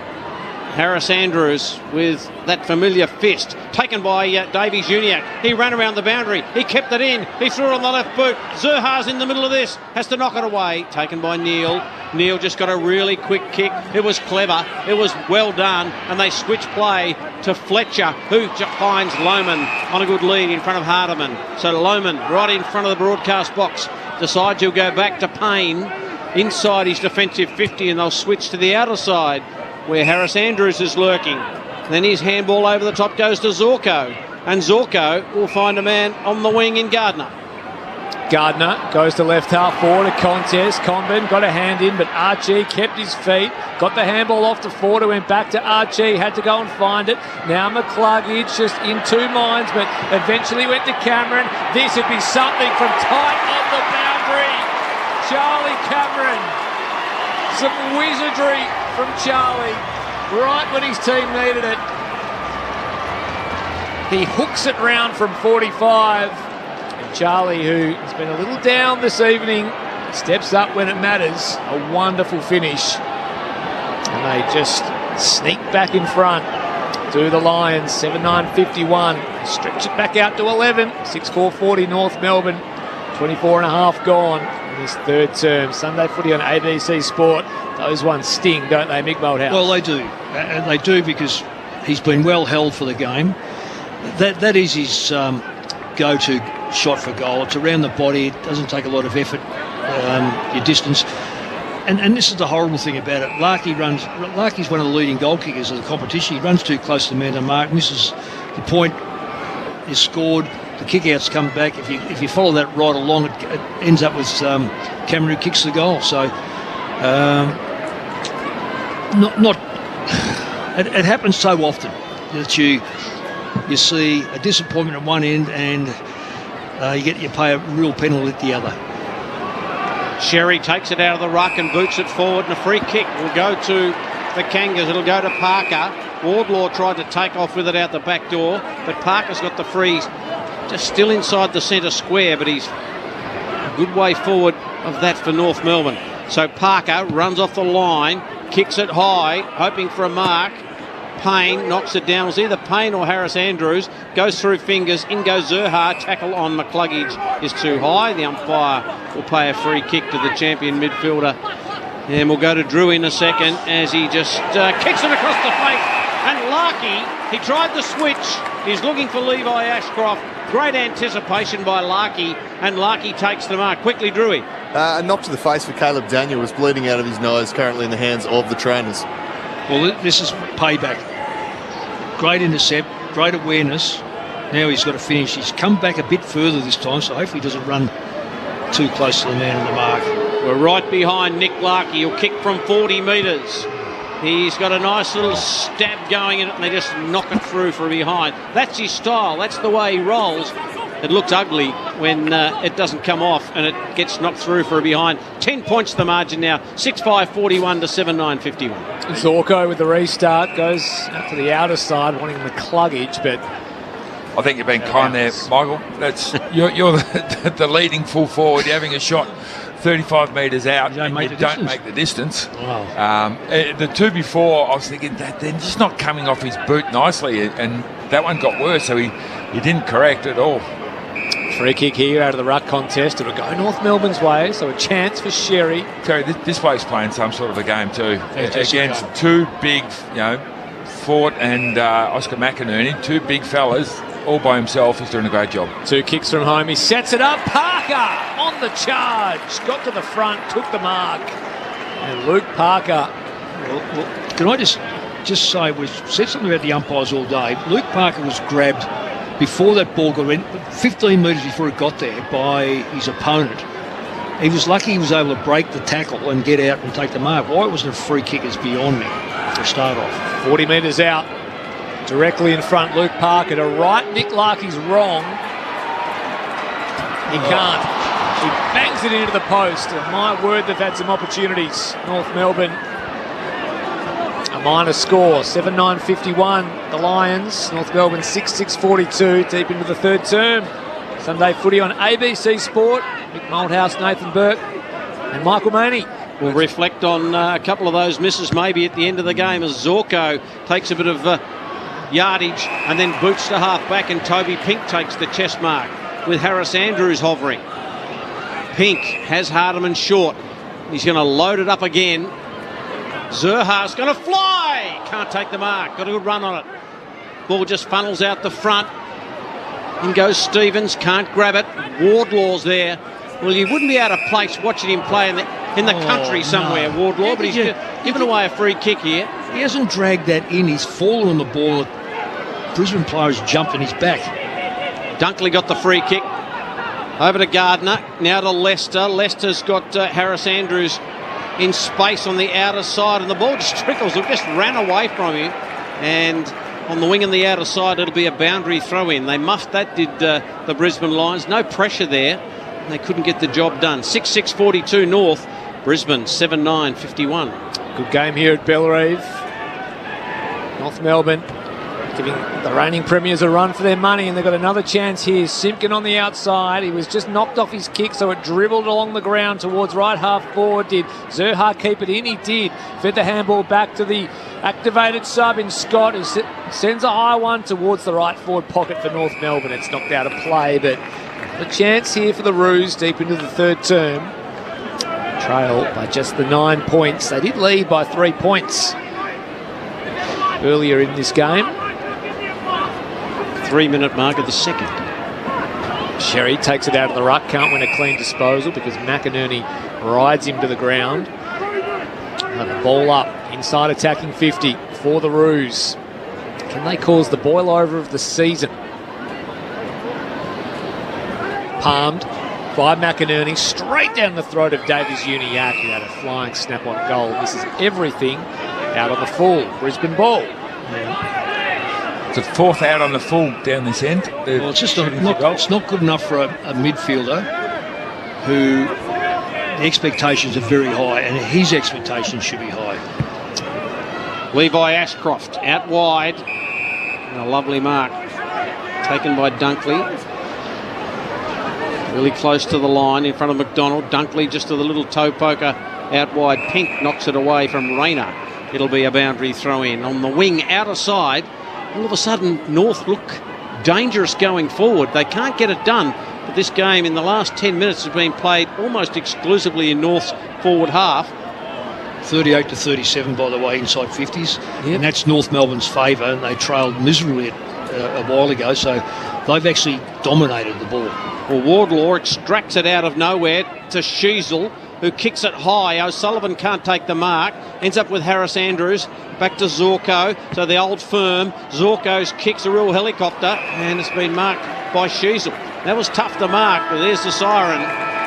An entertaining third term where North Melbourne kicked 3 goals to Brisbane 1. And it is a 9-point ball game at Bellerive Oval. Brisbane 7-9-51. North Melbourne 6-6-42. The goal kickers for the Brisbane Lions, 2 each to Hipwood and Rayner, and then singles to Charlie Cameron, what a goal it was, and Calamachi.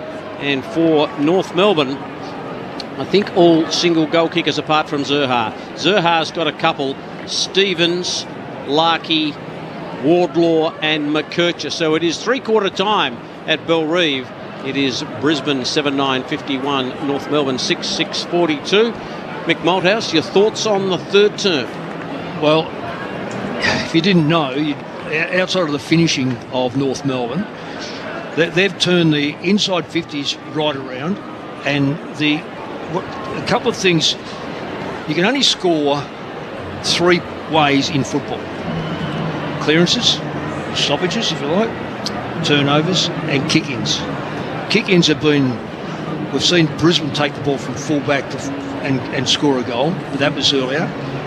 The clearance rate has now shifted totally in North Melbourne's favour. They've gone to 35-23. Now that's a fundamental shift in the game so far. So stoppage clearance is 28-27-17. All the indicators say that, and today's indicators aren't necessarily right. We've already seen teams win with a lot less inside 50s, etc. But to stay in the game, these are things that you've got to have. Inside 50s. If you don't get in there, you're not going to score. So North Melbourne have shifted that. The clearance rate, they've shifted that in their favour. Their disposal, that's still not as good as Brisbane. And Brisbane have got more possessions in the second quarter, but a lot of them are on the back line, and a lot of them are double up hand passes, triple up hand passes, and the defence of Brisbane has been, North Melbourne has been fantastic. So I think it sounds easy, 9 points, but when the score is 6-6 to 7-9, it's not going to be easy. But if they persist with what they've got, you'd never know. The voice of Mick Malthouse on ABC Sport. We're going to take a quick break from here at Bellerive, where Brisbane hold a 9-point advantage. Back right after this. The footy might stop with the final siren, but with ABC AFL, the conversation keeps rolling. Get ABC AFL Daily Podcast with Premiership coach Paul Roos, alongside Corbin Middlemass, Ben Cameron and Poppy Penny. From walking on thin ice to dancing on the mountaintop. It's your daily footy conversation. Find it on the ABC Listen app. This is the 2025 AFL Premiership season on ABC Sport. Out to Simpkin. Little 15-metre ball, takes the mark, and this time they do hit a target inside 50. As Zurhaar finally gets himself some separation. So Cam Zurhaar for goal number 2. The first of the second half. Kicks very, very truly. That's the start that North Melbourne are after. Sullivan got it to Constanti, and here is Larkey. Receives a handball over the top. Can he find a target? Maley! They combined. He almost took the slips catch. Umpire said no. Gave it to Stevens, who just showed the candy and drilled the goal. Nice play, North Melbourne. The 2 key forwards combined, and the spoils go to Dylan Stevens. Away we go. A little kick inside 50. Lucky. Nicely done by Parker, who got it to the leading Larkey. He hasn't been leading up too much, and when he does, look at the result.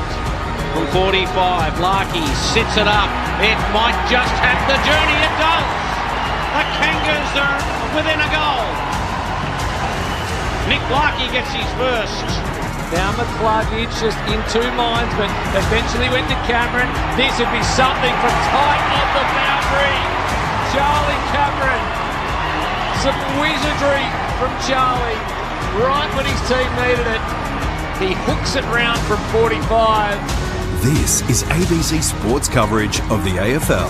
On your radio. ABC Sport Digital. And on the ABC Listen app. Yes, North Melbourne. They're home away from home in Hobart, taking it right up to the reigning premiers, the Brisbane Lions. Just 9 points separates these two teams as we turn for home here at Bellerive. 7-9-51, the Lions. North Melbourne 6-6-42. It's been low scoring, plenty of opportunities for both teams to kick away. Who will take their chances in the fourth and final term? Two results have already played out so far today. The first game was between Richmond and West Coast at the MCG, and it was the Tigers getting their third win of the season by 2 points in a thriller, 81-79, and then GWS made it 5 straight down at the Cattery, defeating Geelong 105-101. 4-point winners. Who will prevail here in Hobart as we round out this Mother's Day weekend of footy? Brisbane with the slight advantage. We're just about all set to rip straight back into it. We're firmly under the artificial light here in Hobart. Pretty good crowds rolled out. Pretty brisk conditions, it has to be said. The stage is set. Can North Melbourne cause the boil over of the season, knocking off the reigning premiers? Or can Brisbane hold firm, notch up their 8th win of season 2025? Crowd on its feet for what should be an enjoyable fourth and final term as we get things back underway. Rucks go at it. Cherry and McInerney, no clear winner of the tap. It came out to Dunkley, whose kick was smothered, now out of the congestion. Inside forward 50 for the Lions. Cameron's there, he gives chase, just burns off an opponent, gathers the loose foot, he tucks it under the arm. All he had to do was finish, and he couldn't. Sprays it, and a minor score to start with. He had someone right in the goal square by himself, screamer, and he just dabbed the ball on the ground. As Morris has struggled to find the ball today, so he would have liked an easy one. Clearances are 35-24 in favour of the Kangaroos. They need to keep that margin. In from full-back, the Daniel kick. It came to Comden off the contest. He just slapped it off the boot, didn't really look, and sliding in to take the mark is McCluggage, defensive side of centre wing, near side. So another chance for Brisbane. He's just going to send a high ball towards right half forward. Over the back was Comben again. Couldn't take the mark, but at the fall was Neal, who was clean with the hands. Gave it to Fletcher, then Rayner, who went underground with the handball, and coming through to break things up was Sheasel. Took it over the line, and we'll have a ball in right on where the 50-metre line meets the boundary line. Left half forward for the Brisbane Lions. A minute and a half gone. Fourth and final term. 10 points, Brisbane. Boundary throw in. Right on the paint of 50, just outside it. Brisbane in attack. Lockie Neal, quick hands to Will Ashcroft. Left footer. It's a spearing kick. Knocked away by Comben to away from Hipwood. Core goes in. Levi Ashcroft there. Little handball over the top by Charlie Cameron. Now taken by Costanti. Then the handball was loose over the top. Now goes to Neal. He coughs it up to Hardiman. Then he coughs it up. Kicks it into Answorth and then goes for the line. And the umpire might just say deliberate. No, he won't. It'll be a ball in. Gee, a comedy of errors there. A lot of pressure. A lot of pressure on the ball getter. Good effort by North. Yeah, too right it was. Comden again. Just getting the fist in at the right time. Hipwood about to take that mark, but Comben was very good. Now it ends up with Ashcroft from the boundary throw in. He kicks it high. Hipwood couldn't take the mark. Had his name written over it. Now taken by Powell. Handball by Simpkin, looking for Powell on the overlap. Dunkley on hands and knees. Gets it to Ashcroft, Will. Then he gets it back to Dunkley. Dunkley just throws it on the boot. Here's an opportunity for Fletcher. He taps to Cameron, and Cameron taken out of bounds. It'll be a boundary throw in left forward pocket. Brisbane in attack. We've gone almost 3 minutes. 6-6-42 to 7-10-52. Brisbane hold the ascendancy. It's lived in Brisbane's forward line so far this quarter. 10 points to the good. The Lions. Sherry to the front, but McInerney over the back. It just eludes Neal. Spills over the boundary. Another ball in from almost the exact same spot. Yeah, he's been very important, Cherry, isn't he? He's just one of those players that just keeps at the football, takes the other ruckman out of it. And it comes, Sherry palms it down on this occasion. Getting in after it was Davies Uniacke. Fed the handball to the outside where Hardiman awaited. Slapped it on the boot beyond defensive 50. Good battle between Leicester and Zurhar. Leicester gained possession, was taken to ground, did drag it in. Zurhar lays on top of him, wins himself a holding the ball free kick. No one could get rid of it, did he? I mean, it's a free kick, but... It used to be that the guy on top wasn't allowed to hold the ball in. They had to try and knock it out. But nowadays, you just, if someone's underneath it, there's no way you let them get it out. You hold it in yourself. Goes short to Simpkin. He's at right half back. He's going to go up the line looking for Larkey, who just palmed it down into the direction of Davies Uniacke. He took the footy and was immediately claimed by Zorko. Going nowhere, said the umpire. Pulls it up. Sherry takes it himself. Gets boot to ball. Gains some territory for North Melbourne. Pack forms at half forward. Knocked away over the line. A ball in. So just gaining territory. Yeah, you're right. He's been fantastic, hasn't he, in the ruck? Yeah. Oh, geez, been good. He's had the better of McInerney, no doubt about that. And Ford. It hasn't been pretty, but they got the ball from one end of the ground to just outside their forward 50. Sherry again knocks it down. No one can grab it. Wilmot just slung off the kick. Flicks out towards Simpkin, hard on the boundary, taken by Hardiman, gets a handball back to Sheasel, now to Pink. Pink dummied the handball and then just threw it on the boot. Zurhar's in there, Larkey at the back, one grab, can't take the second. Now Simpkin tried really hard to square that up, it falls to Parker. Parker just jammed it on the boot, it may be an opportunity here. Mark taken! Just going back with the flight, and that's Jack Darling, who's done not a lot today. But he might just drag them to within 4 points. Well, he's a big body, and he put himself right in front of Harris Andrews. Harris Andrews always take the back spot, so you know that if you lean back hard enough on him, you've really got to make sure he can't get his fist into it. Darling did everything right. That is a good mark. He took it on his chest too. Here's Darling from about 20 metres out, directly in front, stabs at it, and gets the goal. Here come the Kangas. 7 goals, 6:48. Brisbane 7:10:52. Jack Darling gets his first. And as they say in the classics, I think we've got a ball game here at Bellreed. Jai Simpkin didn't have a great first half, but he's really sort of imposed himself in the second half so far. And even that last passage to play there, it was 2 clearances. It wasn't pretty. One of them got smothered. It ended up with, I think it was Park who kicked the ball forward. But if the ball's in his hands, it's not in Brisbane Lions' hands. And it's making them defend. And whilst he hasn't been perfect by foot or anything like that, his work rate is really lifted, and the other young blokes are following. Well, here we go. Back in the middle. Simpkin, who's been really important in this second half. Onto his left boot, towards half forward. Zorko stands in the way, drops into the hole and takes the mark. He's got a man in the middle of the ground who he's happy to use. They move it with speed and precision to the Lions. Bailey got the handball and then laced out Hipwood. He'll have a set shot for goal from about 50 metres out at a 45-degree angle. Just when I wrap up Simpkin, he gets a clearance, but the kick...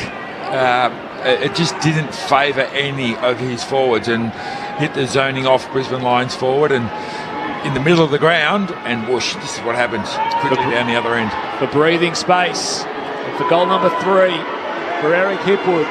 Slow, stuttered, deliberate approach, lets fly from right on the paint. It's got the journey, yes it does. That'll be a goal to Eric Hipwood, and it's the Lions with the instant reply. Oh, so important. Back to 10 points, 8:10:58. North Melbourne 7:6:48, 7.5 gone, 4th and final term. We're in for a grandstand finish here at Bellerive. It's Sunday footy on ABC Sport. Nathan Burke.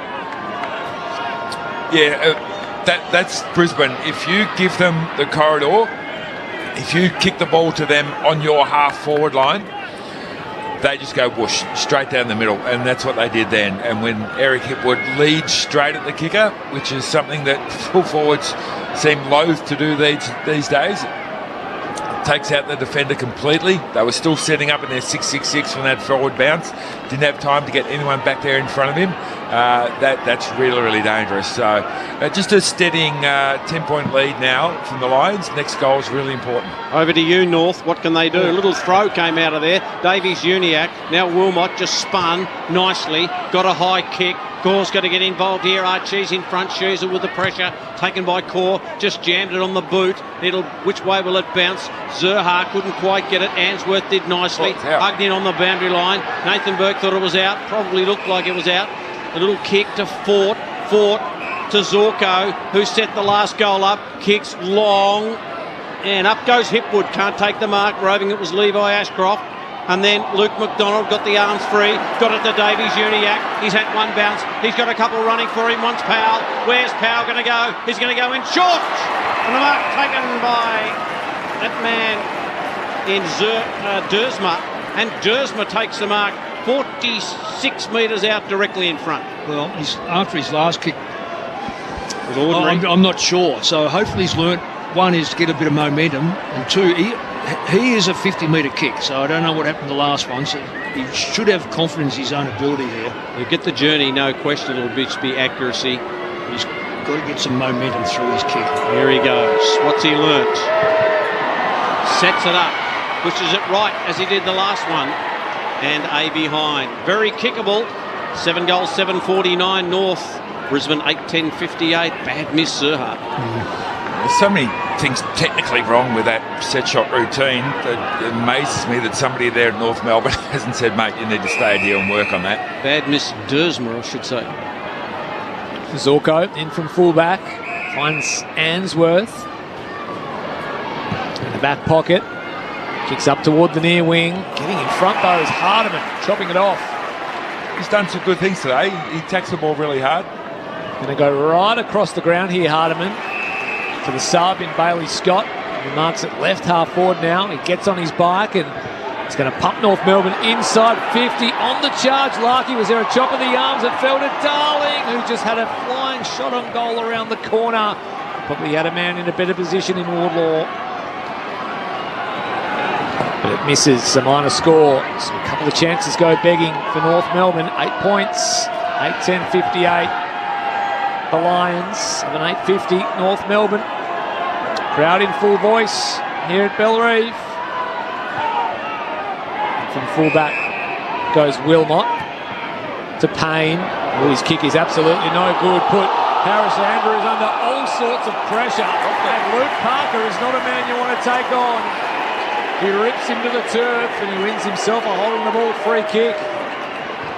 Well, Luke Parker's had 3 shots. Oh, 50. He won't miss this one. I was just about to say he's had an out on the full, hit the post, and all from similar distance.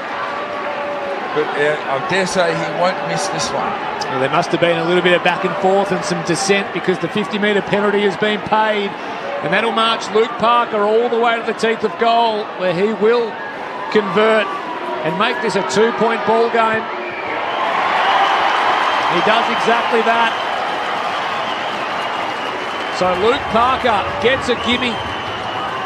And they are within 2 points. 8-10-58 Brisbane, 8-8-56 North Melbourne. My oh my, 11:50 gone in his 4th and final term. He laid a really strong tackle. It was a bit stiff, really, I think a little bit. He had one arm free. Sometimes the umpires pay one arm free, you should have got rid of it. And sometimes they give you the benefit of the doubt and say, no, you didn't have any chance at all. I think they deemed the one arm free to be the prior. Yeah. And that was just a classic vintage tackle from Luke. Tackled perfect. Yeah. Voice of affirmation. Back in the centre. 8-8-56 to 8-10-58. The Lions by 2. Sherry and Fort. Sherry knocked it down to the man of the moment, Parker, who gets the clearance, kicks it long and high, knocked away by Brisbane. O'Sullivan played for a free kick and got it. Archie just laid an arm across him, and O'Sullivan gets the free kick right in the paint of 50. I don't know whether his little legs are going to be able to get him there. He's looking around, his eyes are darting. They're panicking a bit, Brisbane. They're really making some horrible mistakes. Luke Parker's hovering. O'Sullivan take your time. You're not going to get the distance, so find someone short. There's no shot clock. There he is. He looks like he's going to have a crack at it. It's close to the man on the mark. Was always running out to the right and kicked it out of bounds on the full. That's just a wasted kick. Yeah, just Totally and utterly wasted. Just kick it short to somebody else, and then kick it short to somebody else. All you need is one Brisbane player to switch off, and then you'll get that short one inside 50, and then so much easier to kick from there. Harris Andrews with the out on the bounce free kick, kicks to the pad. Loman flies up, takes a bouncing ball, is immediately brought to ground, and we'll have a stoppage at right half forward for North Melbourne within 2 points. Here in Hobart, Sherry knocks it down. Archie in the road, couldn't quite connect with Dunkley. Goes to ground, he's hassled by Parker. Simpkin lays a tackle now. Going in was O'Sullivan. Still at ground level. Lester lays the tackle and it's going nowhere. Right on the paint of 50. Right half forward for the Roos. Sherry was infringed upon. He'll get a free kick. He's worrying them now totally, because now they know that because he gets his hand to it, they're trying to get to him before he can actually get his hand on the ball. It's been so effective. Well, he knew he won the free kick as soon as the ball was tossed up in the air in the ruck contest, did Tristan Sherry. Well, he can go 51, 52. This will be right on the line for him. Tristan Sherry, who pointed to the bleachers, Babe Ruth style. Yeah, that's he's faked them all out of it because he's put it to the top of the square. Pack forms, nobody able to take the mark. Lions defence under real pressure here, trying to burrow through. It might have been Larky, no, it was Constanti at the bottom of the pack. Got himself a high free kick. Every man his dog knows the signal now that if you point, I'm going to kick long to the goals. That means the exact opposite. 30 metres. means the exact opposite. So Brisbane read it well, brought it to the ground. But this fella, he's been lively. Jacob Constanti, 20 metres out, slide angle. Biggest kick of the evening to hand North Melbourne a 4-point lead. As soon as it left the boot, he knew. He run into the arms of his teammates and they mob him. North Melbourne on the brink of the remarkable. Can they hang on? 9-8-62 the Roos. The reigning premier Brisbane Lions. 8-10-58, 15 and a half gone. Fourth and final term. A heart thumper here at Bellerive. Sunday night footy on ABC Sport. Mick Malthouse. Can they do it? Well, they can do it because they're controlling the ball. The real worry is if you're used to losing, you look to how can you win? When you're used to winning, you know you can win. So this is going to be more psychological. The last part of this game will be all about the belief in yourself and the process, as opposed to what can I do with the football? Because you don't want to second guess yourself, and this is the prime time for that to happen. Second time only they've led in the match. North Melbourne. Sherry on hands and knees from the centre ball up, and a secondary one coming up. They led at the 3-minute mark of the second, and now they lead. Brisbane go forward. No mark inside 50. Chance for Daniel, who tries to burst his way through. The umpire says, give it to me. It's about 45 metres out from the Brisbane goal. They've inched it forward. The Lions under pressure. They trail by 4. Well done. Well done by Uniac. Loose ball. McKercher ran past it. Zorko. Clever.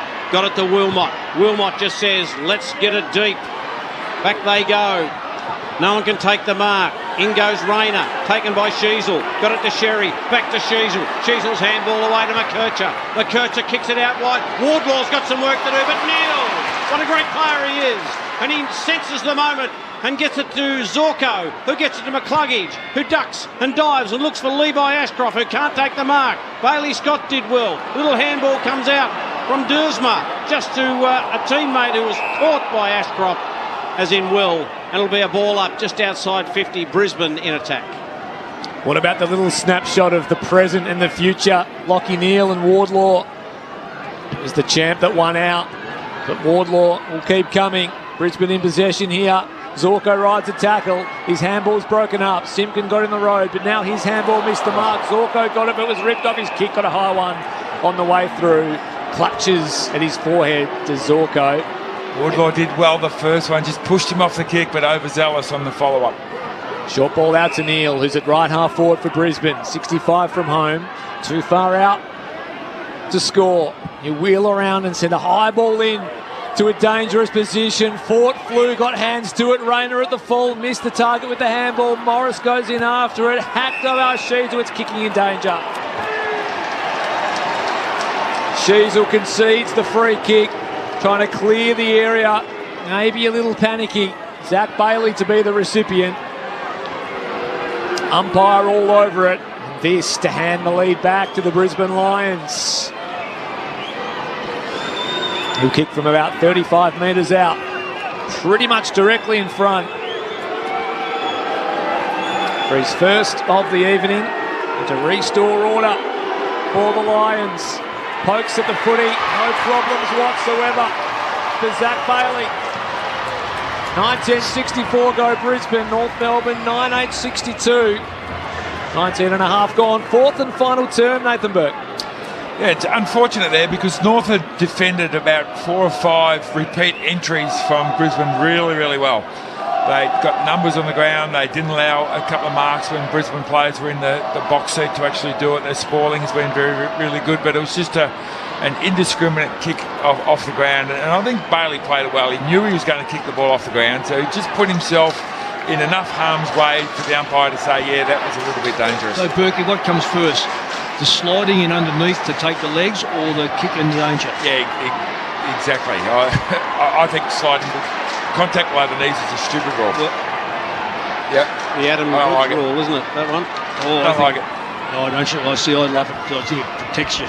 Back in the centre, Sherry knocked it down. The way they implement it is stupid. If you really barrel into someone, yes. Here's Davies Uniac out of the centre, goes long, it's curling back, and it misses just to the left. 20 and a half minutes gone, 9:63. 1 point in it, 9:10.64 in favour of Brisbane. Paris Andrews kicks it long. Toby Pink's in front, just ran under the football. Was he tunnelled? Umpire said yes. We'll get a free kick, Toby. I remember in the 2016 under-16 game at Adelaide Oval, Toby Pink kicked a point after the siren to win the game for them. He won't kick a goal here. Up he goes, long, and the mark taken by Darling. Just inside the line. Mick Malthouse, you've spurred the man on. Well, good on him, because he needed to do this. He did it, and he needs to kick this. And he's very, very capable of doing this. He can go left any time of the day, so that's a very good mark. Left early. From the pocket, it curls around. Has it got too much curl? It curled too early. And scores are level at Bellerive. 21 and a half gone. 9:10.64 apiece. Chris Rowbottom for ABC Sports. Zorko out of fullback to a contest. It's last gasp saloon type stuff at the moment. Time not quite a factor, but the North Melbourne Football Club have a chance here through one of their stars, Sheezel. Is it in the middle of the ground? He can pump them long. That's exactly what he does. Pack forms, top of the square. Big fly over the top. Zurhaar couldn't reel it in. Zurhaar gathered the footy. They scramble in the goal mouth. Has Jack Darling kicked the goal? I think he has. He runs to the cheer squad, pumps the fist, and he puts North Melbourne back in front by a goal. That's his second. 2 crucial majors for the veteran Jack Darling. Nathan Burke, I won't ask you for your opinion. I want yours, Mick Malthouse.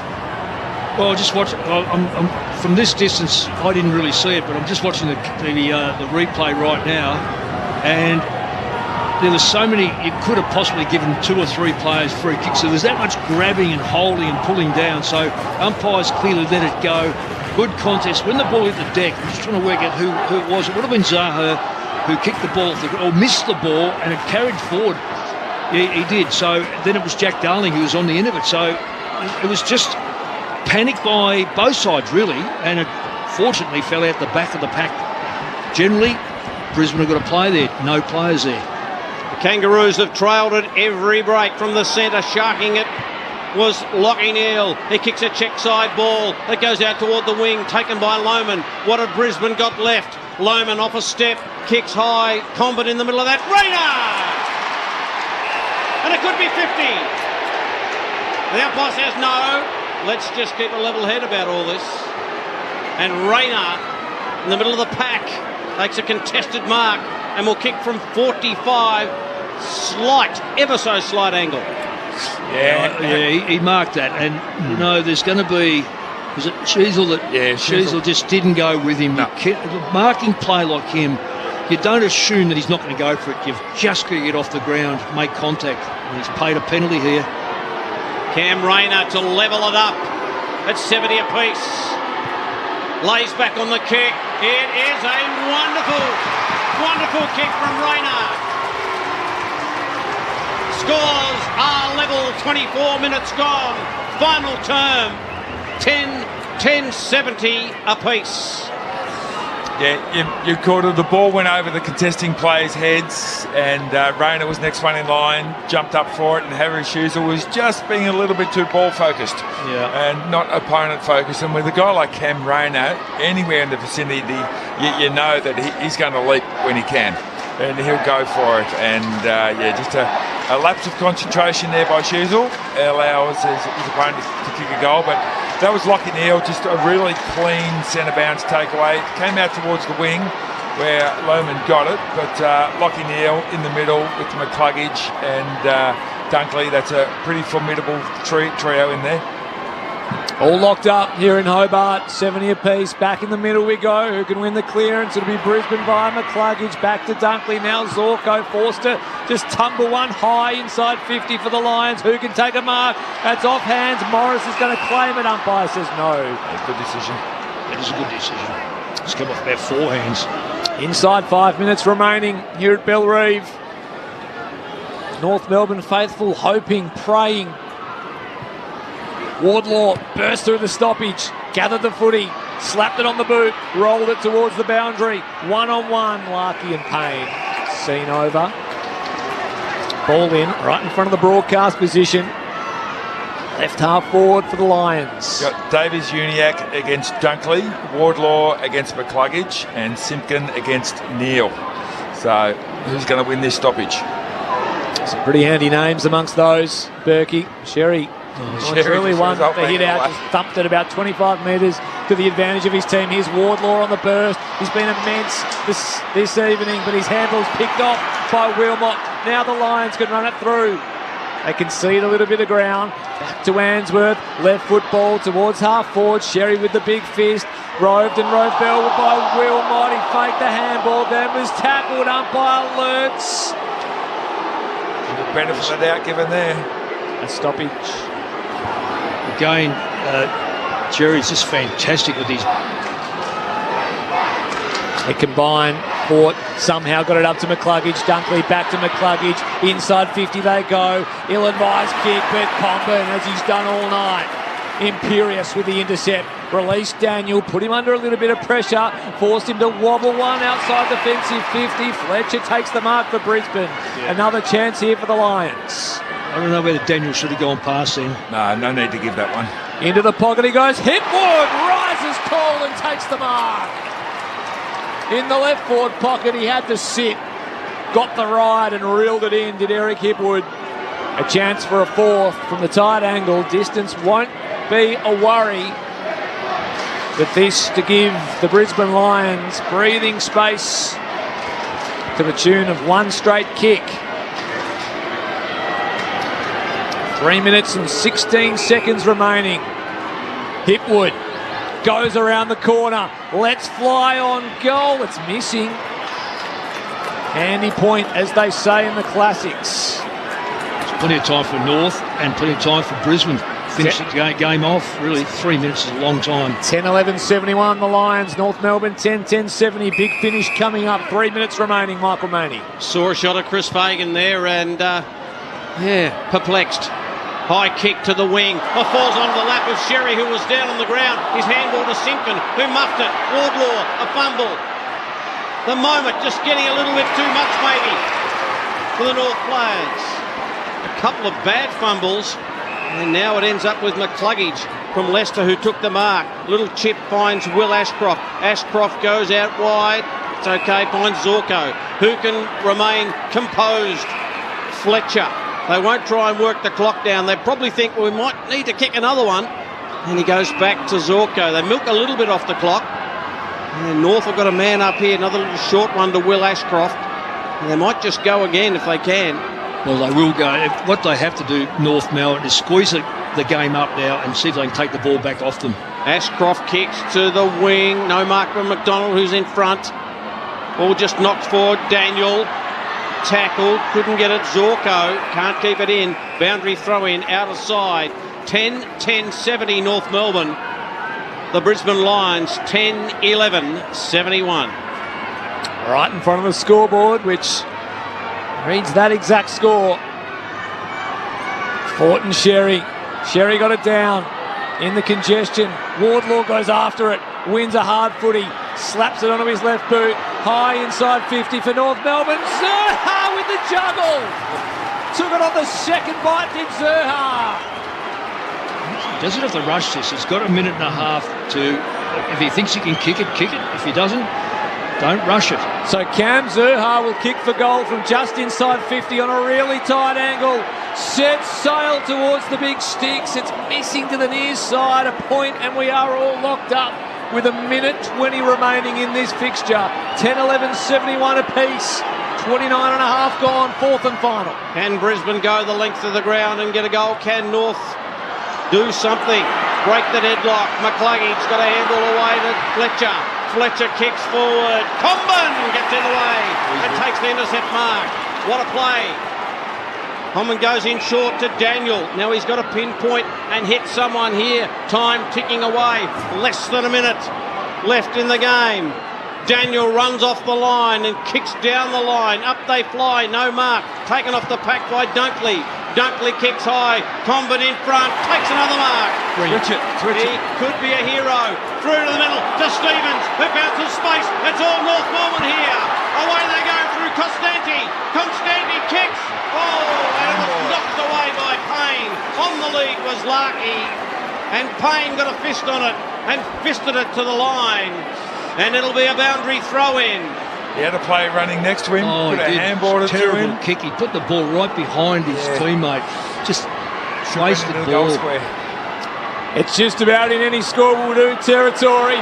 Last gasp here for North Melbourne. Davies-Uniacke rides the tackle. Got it to Zerha. Is there a free kick? No, Zerha's brought to ground. He might have got one in the back.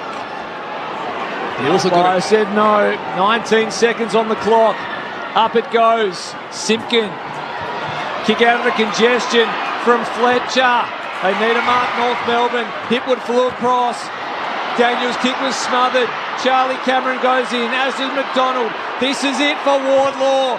Tumbles one around the corner. High ball towards the boundary. Siren wins out. It's a draw in Hobart. It's Hobart heartbreak for North Melbourne. Brisbane escape with 2 points. And the North Melbourne players and the Lions alike look around, not really knowing what to think, what to say, or what to do. 10-11-71 apiece. A pulsating finish at Bellerive. More heartbreak for the Roos.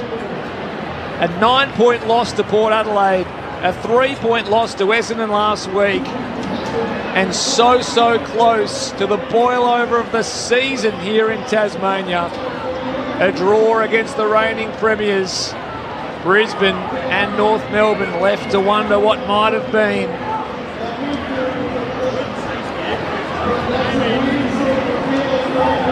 Weird feeling. It's eerie here at Bellerive. Nobody really knows what to think. North Melbourne with multiple chances, last gasp attempts. They couldn't quite rush it through. And both teams will have to settle for 2 points. Andrew Cooling's a very confused man at the moment as well, our boundary rider. Can't go to the winners' rooms. Nathan Burke, your thoughts? Oh, well, normally in a draw, you might be saying one team was fortunate, one team was unlucky. But to be honest, I thought this was a really even contest. Just a very, very even contest. I can't say that North Melbourne was stiff. They probably wasted a lot of opportunities in that first half by not scoring and capitalising on their really good work. Brisbane, they just came up against a midfield that I think matched them, absolutely. We said at the start of the game, if North Melbourne are going to be in this game, well then they absolutely have to match that midfield. And you look at the clearances, 47 to 32 in favour of North Melbourne, which is an outstanding effort by the Kangaroos in that area. But 51 inside 50s each. Yeah. So you get all the stoppage clearances. But even that last one, Wardlaw's kick, yeah, it was like that. You put that into Lockie Neal's, that's probably in a contested zone as opposed to out in the full. Yeah, it was a Constanti or Stevens had, running along the wing. Yep. He had a player who could handball to, could run an extra 10, put that ball on top of the goal square. He tries to hit Larky on the lead at the 50-metre line. And behind him. Yeah, kicks it poorly. That, Lockie Neal doesn't take that kick. He puts that top of the goal square, gets punched through. Hey, they're 1 point ahead. But you know what? That's what Clarko's got to work with. And I think if you're a North Melbourne supporter, you come away from this game absolutely wrapped. You couldn't care about the 2 points that you didn't get. I think you're absolutely excited to see these boys play in the manner that they played tonight. Cam Zurhaar had a really tough set shot on goal too, from tight on the boundary from about 50 metres out, that could have won the game for North. Was not to be in the end. Just some goal kickers for you before we launch into a little bit of analysis and decide what we're going to do with some post-game interviews and chats and whatnot. For Brisbane, 3 to Eric Hipwood, 3 to Cam Rayner, and singles to Zach Bailey, Charlie Cameron, Levi Ashcroft and Callum Archie, while for North Melbourne it was 2 apiece to Cam Zurhaar, Jack Darling, Nick Larkey, and singles to Parker, Stevens, McKercher and Wardlaw. It's a strange old feeling across the turf here at Bellerive. Quite a bit of Brisbane support here, Chris. Quite a bit. Yep, there is quite a bit of Brisbane support. Both teams just sort of looking like they've lost, to be fair, as they make their way down towards the dugouts and towards their respective races and change rooms. Yeah, that's a loss to them. Playing the second last team on the ladder, doesn't matter where you play, but if you don't come away with the 4 points, they'll go home. The 2 points will be no consolation, I don't think. Yeah, they would have absolutely been expecting to come down to Tassie and get away with the 4 points against North Melbourne. They don't bank any wins at AFL level and take it 1 week at a time, as they say every single week, but North Melbourne you would certainly be banking as 4 points in the race for back-to-back flags. What a fascinating encounter it was. Yeah. It was Brisbane straight out of the blocks. In the first 40 seconds of the match, we thought this could be 75 points, but North Melbourne kicked the first goals of every quarter after that. They kicked the first 2 of the second quarter, then they kicked the first 3 of the third quarter, and then they opened the scoring in the fourth quarter as well and kicked 4 goals to 3 in that final term. And it was only that 4-goal run-on by Brisbane in the second term where they really dominated the game, and after that it was all North Melbourne, but the Lions were able to hang on. I know it's a strange question and Brisbane will feel probably like the loser and North Melbourne will probably feel like the winner, despite neither team getting the 4 points. But how did you see it, Mick? Oh, I totally agree with what you just said.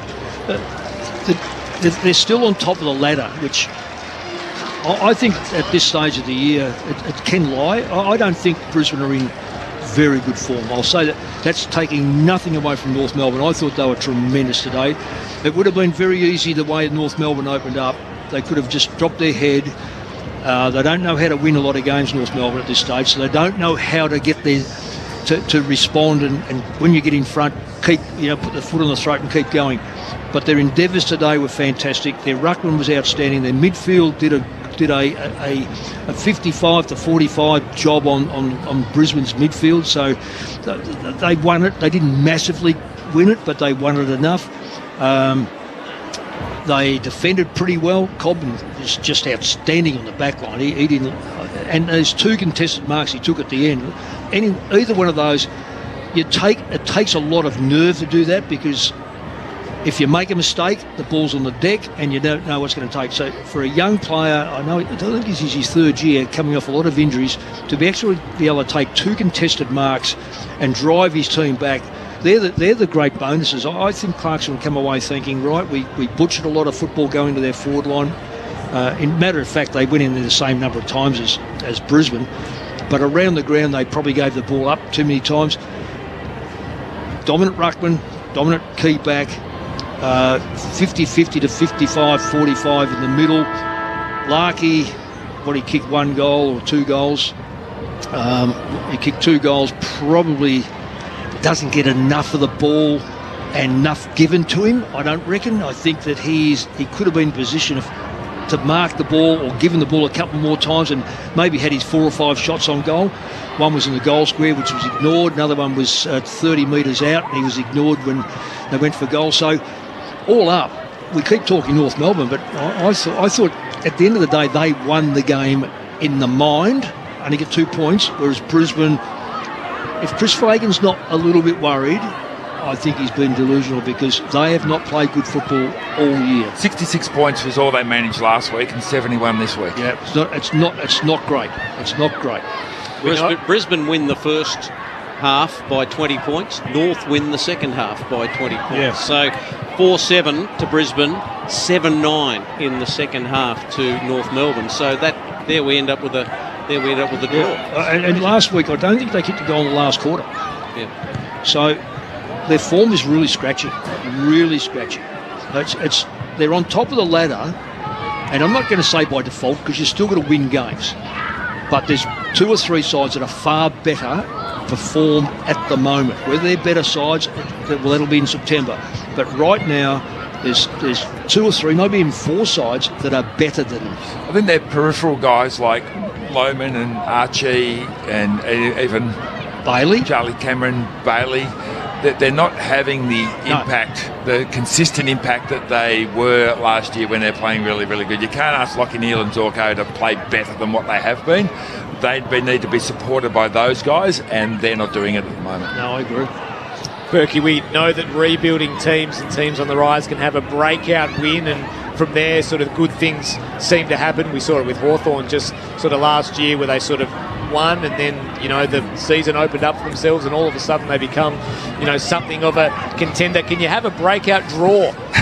Can you have a breakout block of 3 games where you lose by 9 points, 3 points, and then have a draw? Can that be considered as a breakout patch for a club? Because North Melbourne, they had a pretty ordinary sort of past 5 weeks or so. We thought the breakout win might have been against Melbourne a few weeks ago, where they won by 40 or 50 points.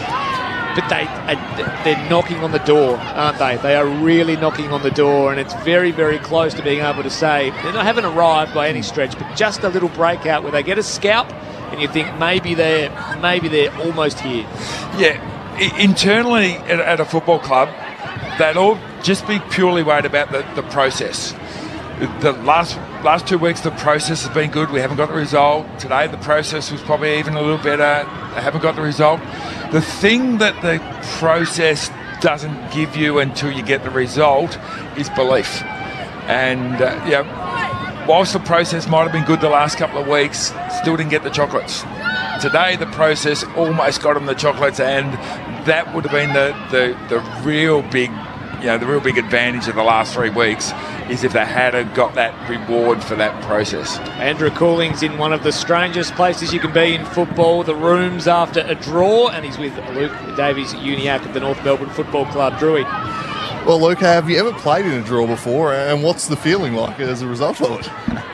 Yeah, this is my second draw actually down in my career, and it was actually against GWS down here, and that was another good game. But yeah, unfortunately, draws they feel like losses, but you take the 2 points at the win anyway. So yeah, it often comes up in the aftermath of draw. What's your stance on? Would you like to play on and get a result, or are you happy to just go 2 points apiece?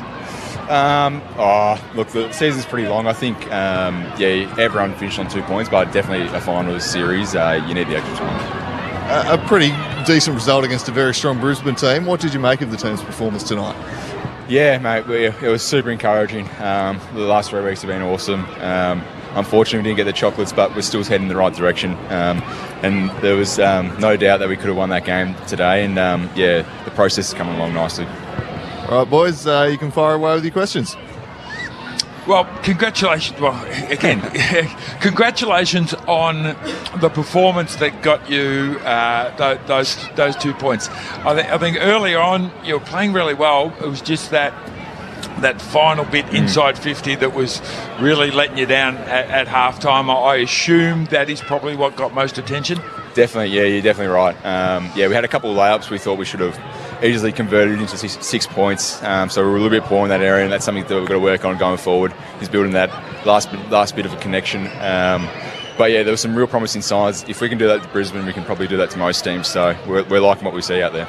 Yeah, absolutely. And Georgie Woodlock coming back in just gives you that grunt that is the type of player that I assume that you're around.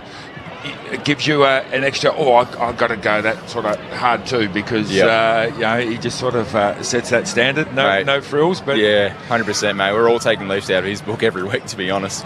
He's leading the way, and I don't know how he ends up in some spots, but the ball just gravitates towards him. He's one of those type of players where when he gets the ball, something's going to happen. So the more times we can get the ball into him and into his hands, that's probably his next step as a player. Yeah, well done, mate. And I know that 4 points is 4 points, but we thought tonight it was a great step up by you guys. Just what's your thoughts on these players? You're a big ruckman. I mean, well, you tell us what you think about him and his efforts today. Yeah, Big Exy. Wow. Exy, is that the nickname, is it? Yeah, Big X, Shrek. We've got a couple of ones for him because he's just a big ogre in there. So he's a big beast. But, mate, I actually got drafted with him back in the day. And we played a couple of VFL games and then seen him go through the process of, chipping away underneath Goldstein. But now he's just come along so well, especially last year. And he's getting even better this year. So... But to be honest, mate, we're pretty lucky to have a guy like him.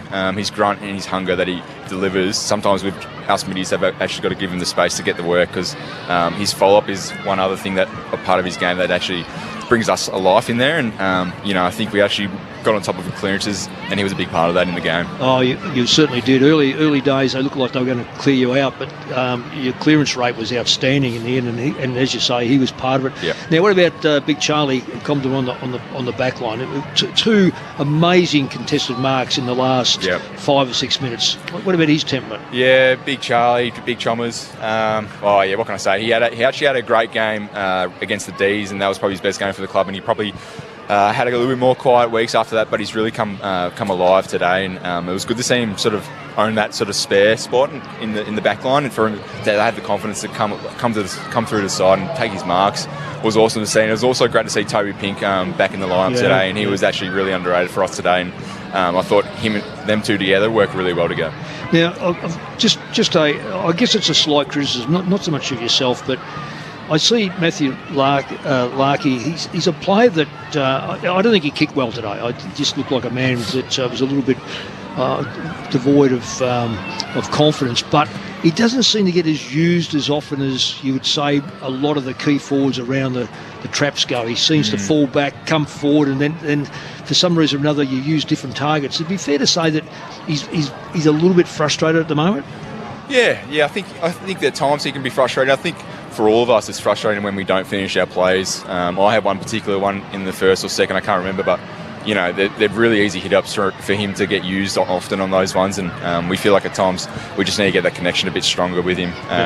Even though we've been playing together for a long time, it's still something that's always ongoing for work, because us players and us younger guys sort of we can get carried away when we get a bit of grass in front of us, and it's sort of, you have too many options at times. So to be honest, we've just got to work on that mid-forward connection, and Larks, Bull, they could have easily kicked 3-piece today, and unfortunately we didn't. So Look, I'll finish off just saying, I'd just like your thoughts on this. I always say that people know how to win, people don't know how to win.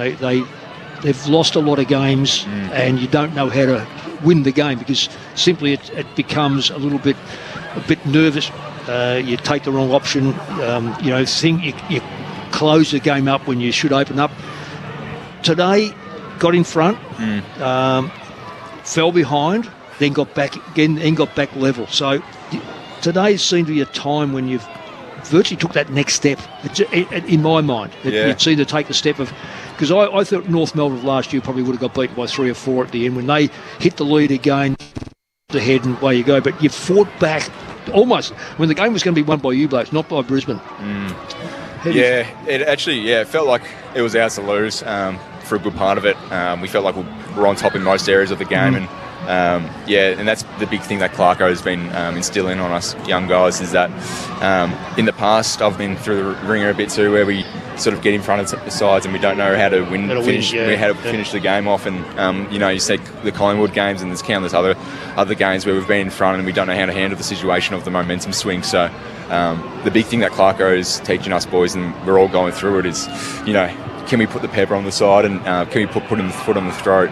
And tight games like that, it's just mini little efforts. It all comes down to moments, as everyone says, and it actually does. And we don't play in too many close games, and hopefully going forward we win in those situations, but full of moments and full of guys who had their moment to take a chance. Now, Luke, you don't know this bloke. Do you know? Well, I'll ask you. Do you know a bloke called Dean Kemp?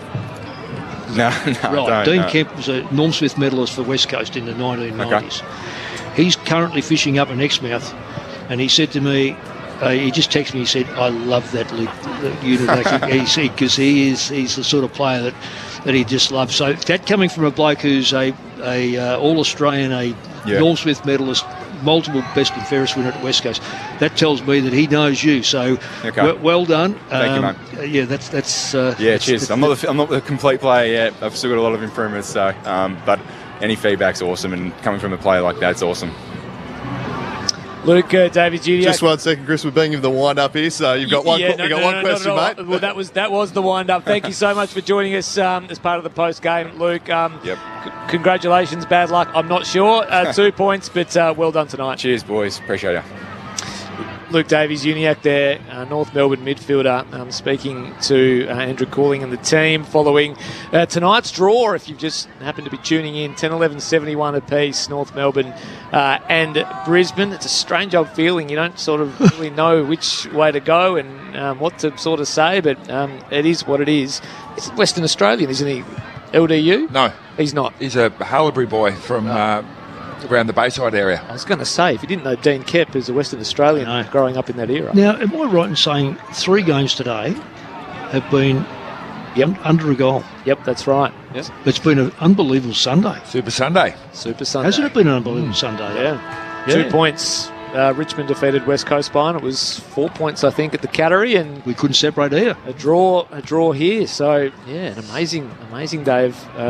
Glad the people got to watch it on free-to-air telly. Yes, spot on, Berkey. Or listen to it on the ABC.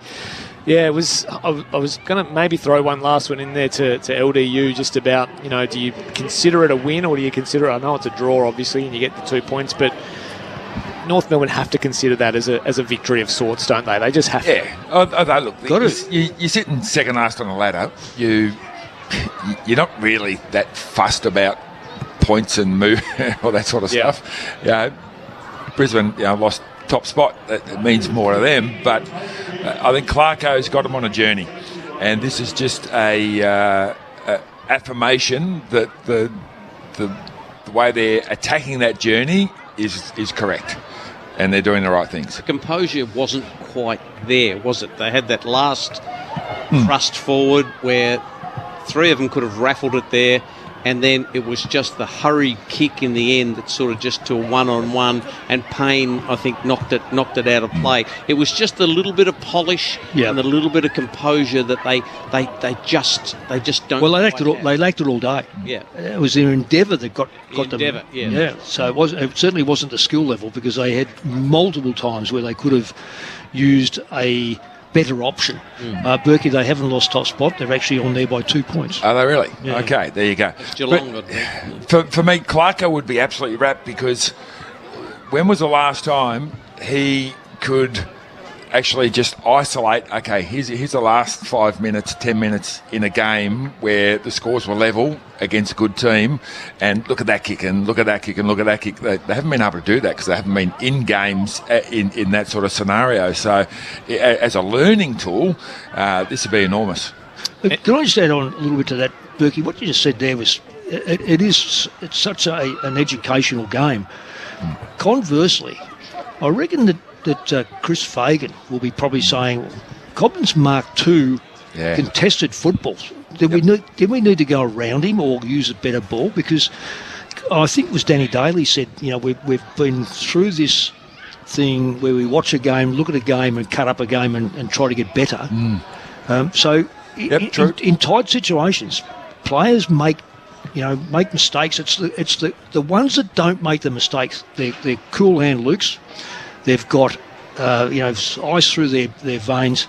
They make the right decisions and they're able to execute. But today, really, when you analyse it, neither side were able to do that at the end of the game. And how did Jack Darling find himself free to pick up a ball at the top of the goal square? Yes. And dribble the ball through with 20 blokes behind him on the wrong side. Yeah. That sort of thing. Yeah, and even take the mark down there on the boundary too. They had a young bloke who had a moment and stood up, Constanti.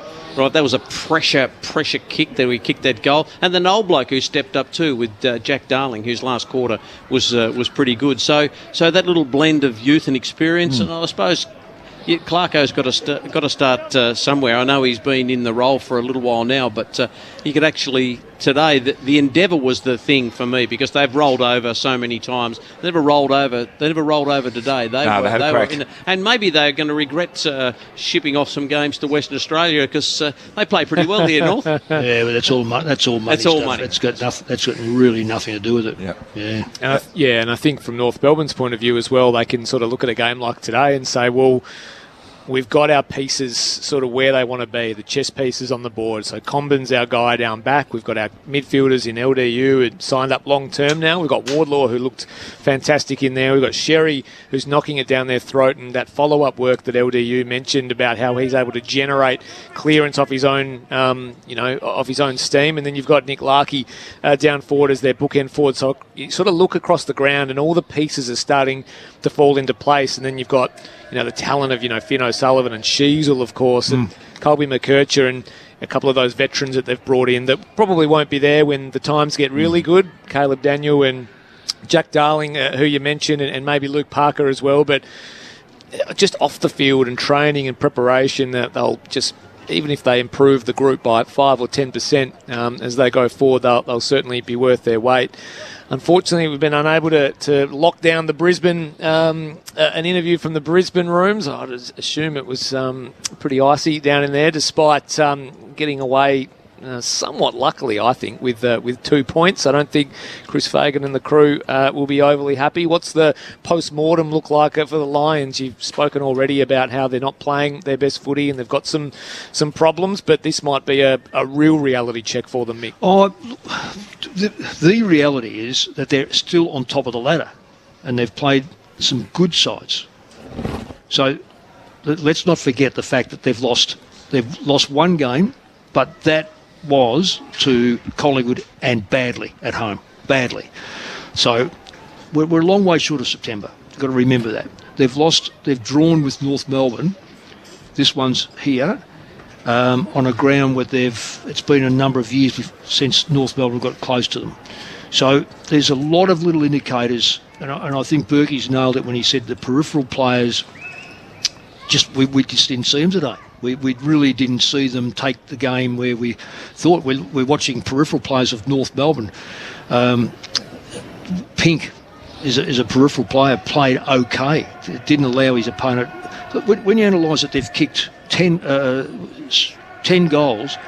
One player kicked, 2 players kicked 3. So you got Rayner and Hipwood kicked 3. Charlie Cameron kicked 1. Bailey kicked 1. I'm just trying to find their forwards who kicked. Ashcroft kicked 1. Archie kicked 1. It's not a lot of goals. 9 last week.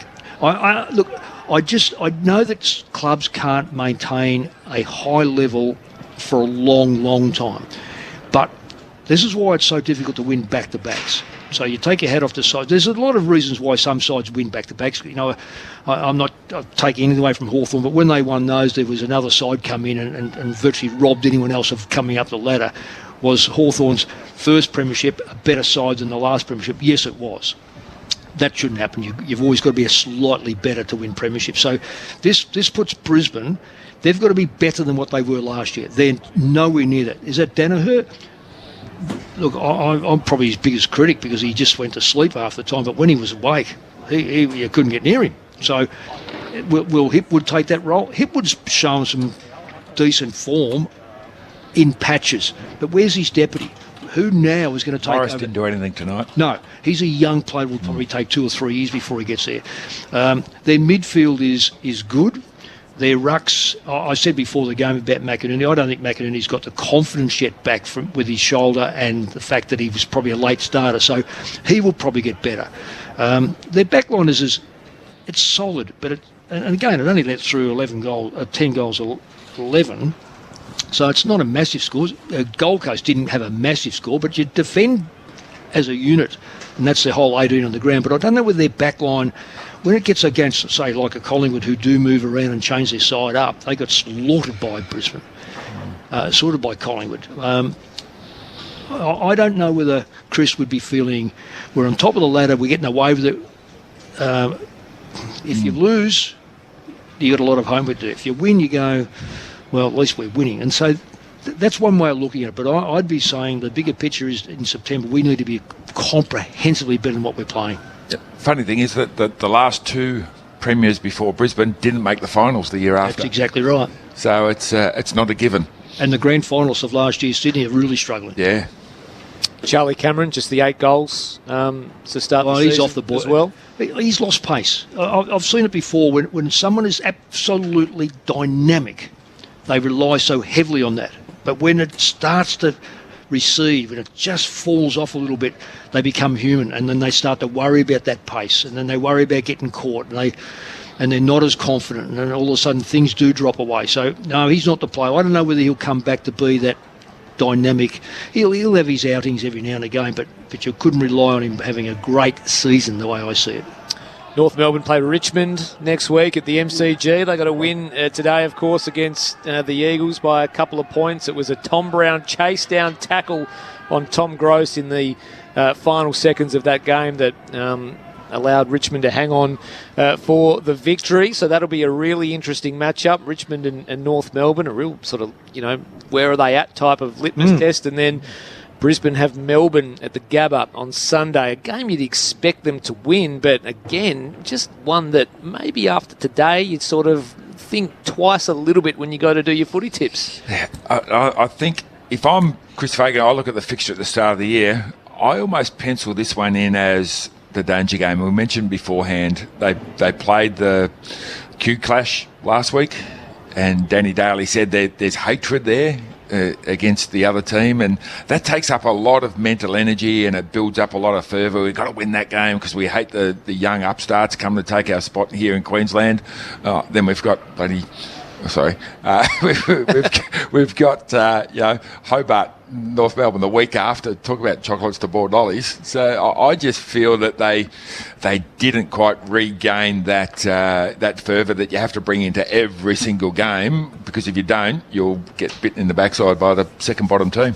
Yeah, they were flat. There's no doubt about that. And just some other footy news kicking around as we sort of start to wind up the coverage from here in Hobart. There was the incident yesterday between Zach Merritt and Nick Blakey. He was sort of flashing on through, making a play on the ball and sort of got him in the head, but he's been cleared by the MRO, or from the MRO, after that incident. The explanation of the incident was that in the view of the MRO, Merritt and Blakey approached the ball from opposite directions, and with Merritt's eyes on the ball, Merritt attempts to tap the ball over Blakey's head, and after making contact with the ball, Merritt makes high contact with Blakey. It was the view of the MRO that Merritt made a genuine attempt at the ball, and his actions did not constitute a breach of the duty of care he owed to Blakey. No further action was taken. Zach Merritt, one of the, I guess, Brownlow chances, and it just opens up this conversation. I wonder if that was Ben Hobbs would it have been looked upon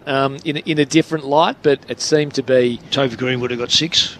Would Toby Green have maybe got 2 or 3? Don't know. It's very different. People are comparing it to the Melican one. I think it's completely different to the Melican one. Yep. Yeah, it did look a genuine play on the ball, and Blakey did come back onto the ground. And then there was the one last night. I'm not sure if you saw it during the showdown, the Mark Keane kick on Jeremy Finlayson that was assessed by the MRO, but it was decided that Keane's actions did not constitute a reportable offence. So attempting to sort of kick the ball out of the area, he sort of laid the boot in and got Jeremy Finlayson pretty square. So it was reported on the spot. He's the Irishman, though, isn't he? So, yes. So, that sort of foot, when you see how that's played. Berkey, did you ever play that on? Yeah, so that's almost an accepted attack on the football with the boot. They rather go with the leg than they do with the arm. So that's just a throwback to how he would have been brought up as a young kid playing his sport. You don't see many players reported on the spot these days, do you? No. It's all sort of MRO and match review. You don't see the umpire sort of peer around the back and write the number down in the book anymore. No, the old peer around the back that turn the play around. Yeah. You don't see that at all anymore. Interesting. They probably know all their numbers off by heart and learn all their names and do all that sort of stuff when probably should be concentrating on getting decisions right rather than learning numbers. But that's another thing. No, nowadays I don't know why they don't do it, because it de-escalates things. Sometimes you say, no, I've reported him, it's gone, it's done, it's looked after. Then everyone goes, okay, fair enough, it's under control, and they all disperse. Yeah, and it takes a little bit of heat out of the sort of waiting to see and the conversation around, will it, won't it, how will it be assessed and all of that sort of thing. Doesn't mean he's going to get suspended if he gets reported on the day. And then there was the Cozzy Pickett one against the Hawks. I'm not sure if you saw that one, Berkey and Mick, the trip in the goal square. Can it get more obvious? Yeah. It was just a free kick every day of the year. That was just ridiculous. Was it just too obvious that the umpire couldn't believe what he saw and then forgot to his whistle? The whole four of them, Berkey. And the goal umpire. They all couldn't see it. It was just so much a free kick, it was crazy. Yep. So, just to recap before we start to wrap up, a draw from here at Bellerive, North Melbourne and Brisbane, 71 apiece. They couldn't be separated. A couple of big results from earlier in the day, the game between Richmond and West Coast. It was 2 points. Richmond, 2-point victors over the Eagles, their third win of the season, which, by the way, gives them as many wins as Sydney and Melbourne for season 2025, the Tigers. Maybe a slightly softer draw, I'm not too sure, but Sydney, Melbourne and Richmond all sitting on 12 points, which you probably would have got nice odds for at the start of the year. And then the big result, Mick, that you've sort of done a little bit of analysis on is the one down at Geelong, GWS and Geelong. The Giants have got the Cats' number in that part of the world, don't they? Well, if they look, we haven't seen the game. Clearly, we've been sitting here. We've watched the score. In fact, I didn't see the last half score, so I didn't really know who won. But I just know that if you're going to trouble Geelong on a ground where you've got no lateral movement, for those that haven't been to Geelong or don't know from the TV, you probably don't get the full view of the ground. It is a cigar-shaped ground. So when teams need to go laterally, they get found out. They kick the ball out in the full. There's more out in the fulls at Geelong than anywhere else in Australia. So under those circumstances, if you've got an extra on the back line and you take it and you want to go laterally and Geelong standing just inside you, which they do so very well, you're forced then to make a decision which is generally up the line or maybe take something through the corridor, which they bring undone. It's a bit like Collingwood. They like to put pressure on you when you've got the football so that you turn it over. Sides that have done well, and I've watched Melbourne win down there and I've watched GWS win down there, they've played 6 forwards for a start off, made sure that every player, like the Stewarts and these sort of players, are all accountable. And then they rely heavily on their midfield to beat Geelong's midfield. Now, I can only assume that when you win by only a couple of points, that would have been relatively easy, even. So, let's not get caught up in that they dominated, because I don't know. But certainly, if you've won the game, you've generally done enough through the midfield to get the ball in your forward line and deny Geelong's run out of their back line.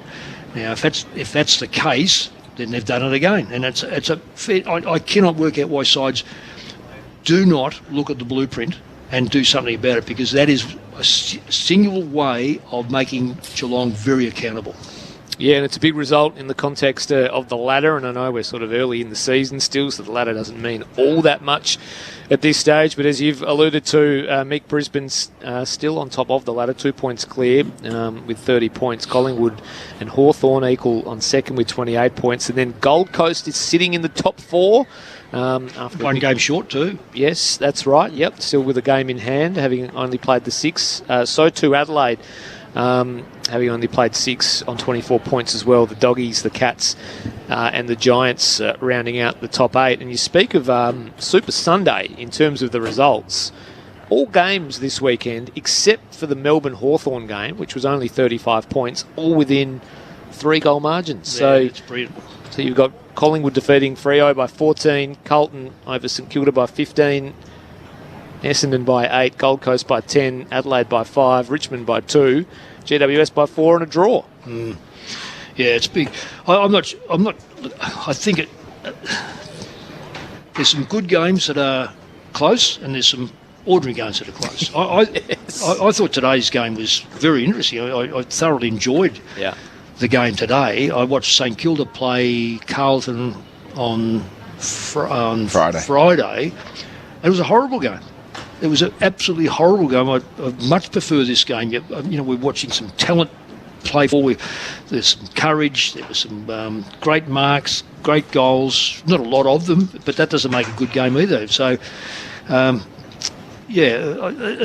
close games. I think the AFL get excited. It's a close game. But the reality is, what is the difference between the top sides and bottom sides? I hope it narrows. Look, squeeze it up. I just think the system's wrong. But nonetheless, we've had a good. There's a lot of happy people, probably happier North Melbourne supporters than Brisbane supporters today. I think so too. So the lights almost turned off here at Bellerive, and we're about to get kicked out. Bailey Scott, the sub, still doing his GPS work out on the ground. Now some ABC Footballer of the Year votes. Have we got some 3-2-1s ready to go, Berkey? Let's fire those off. Yes, we did a Norm Smith style. We both submitted 3-2-1. And amazingly, we both chose exactly the same 3. Sort of met in the middle, but you've come up with the same answers. We've come up with the same answers. Another draw. Yes, exactly, another draw. We gave Dane Zorko 1 vote for his 39 possessions, 4-quarter effort. He's probably the best Brisbane player by a mile. Went to a defender with Charlie Comben for 2 votes. First. Look, I've seen him play and do some individual good things and say, "Oh, that bloke's not too bad, individually good." Today was a 4-quarter effort. In the first quarter, last quarter, we're still saying he's still in the way. He's doing a great job. And we gave 3 to the big fella who's... Every time I say his name, my phone thinks it's asking it a question. Big Tristan Cherry. Every time you guys called his name throughout the game, my phone was lighting up. But Cherry 3, Comben 2, and Zorko 1. Yep, hard to argue.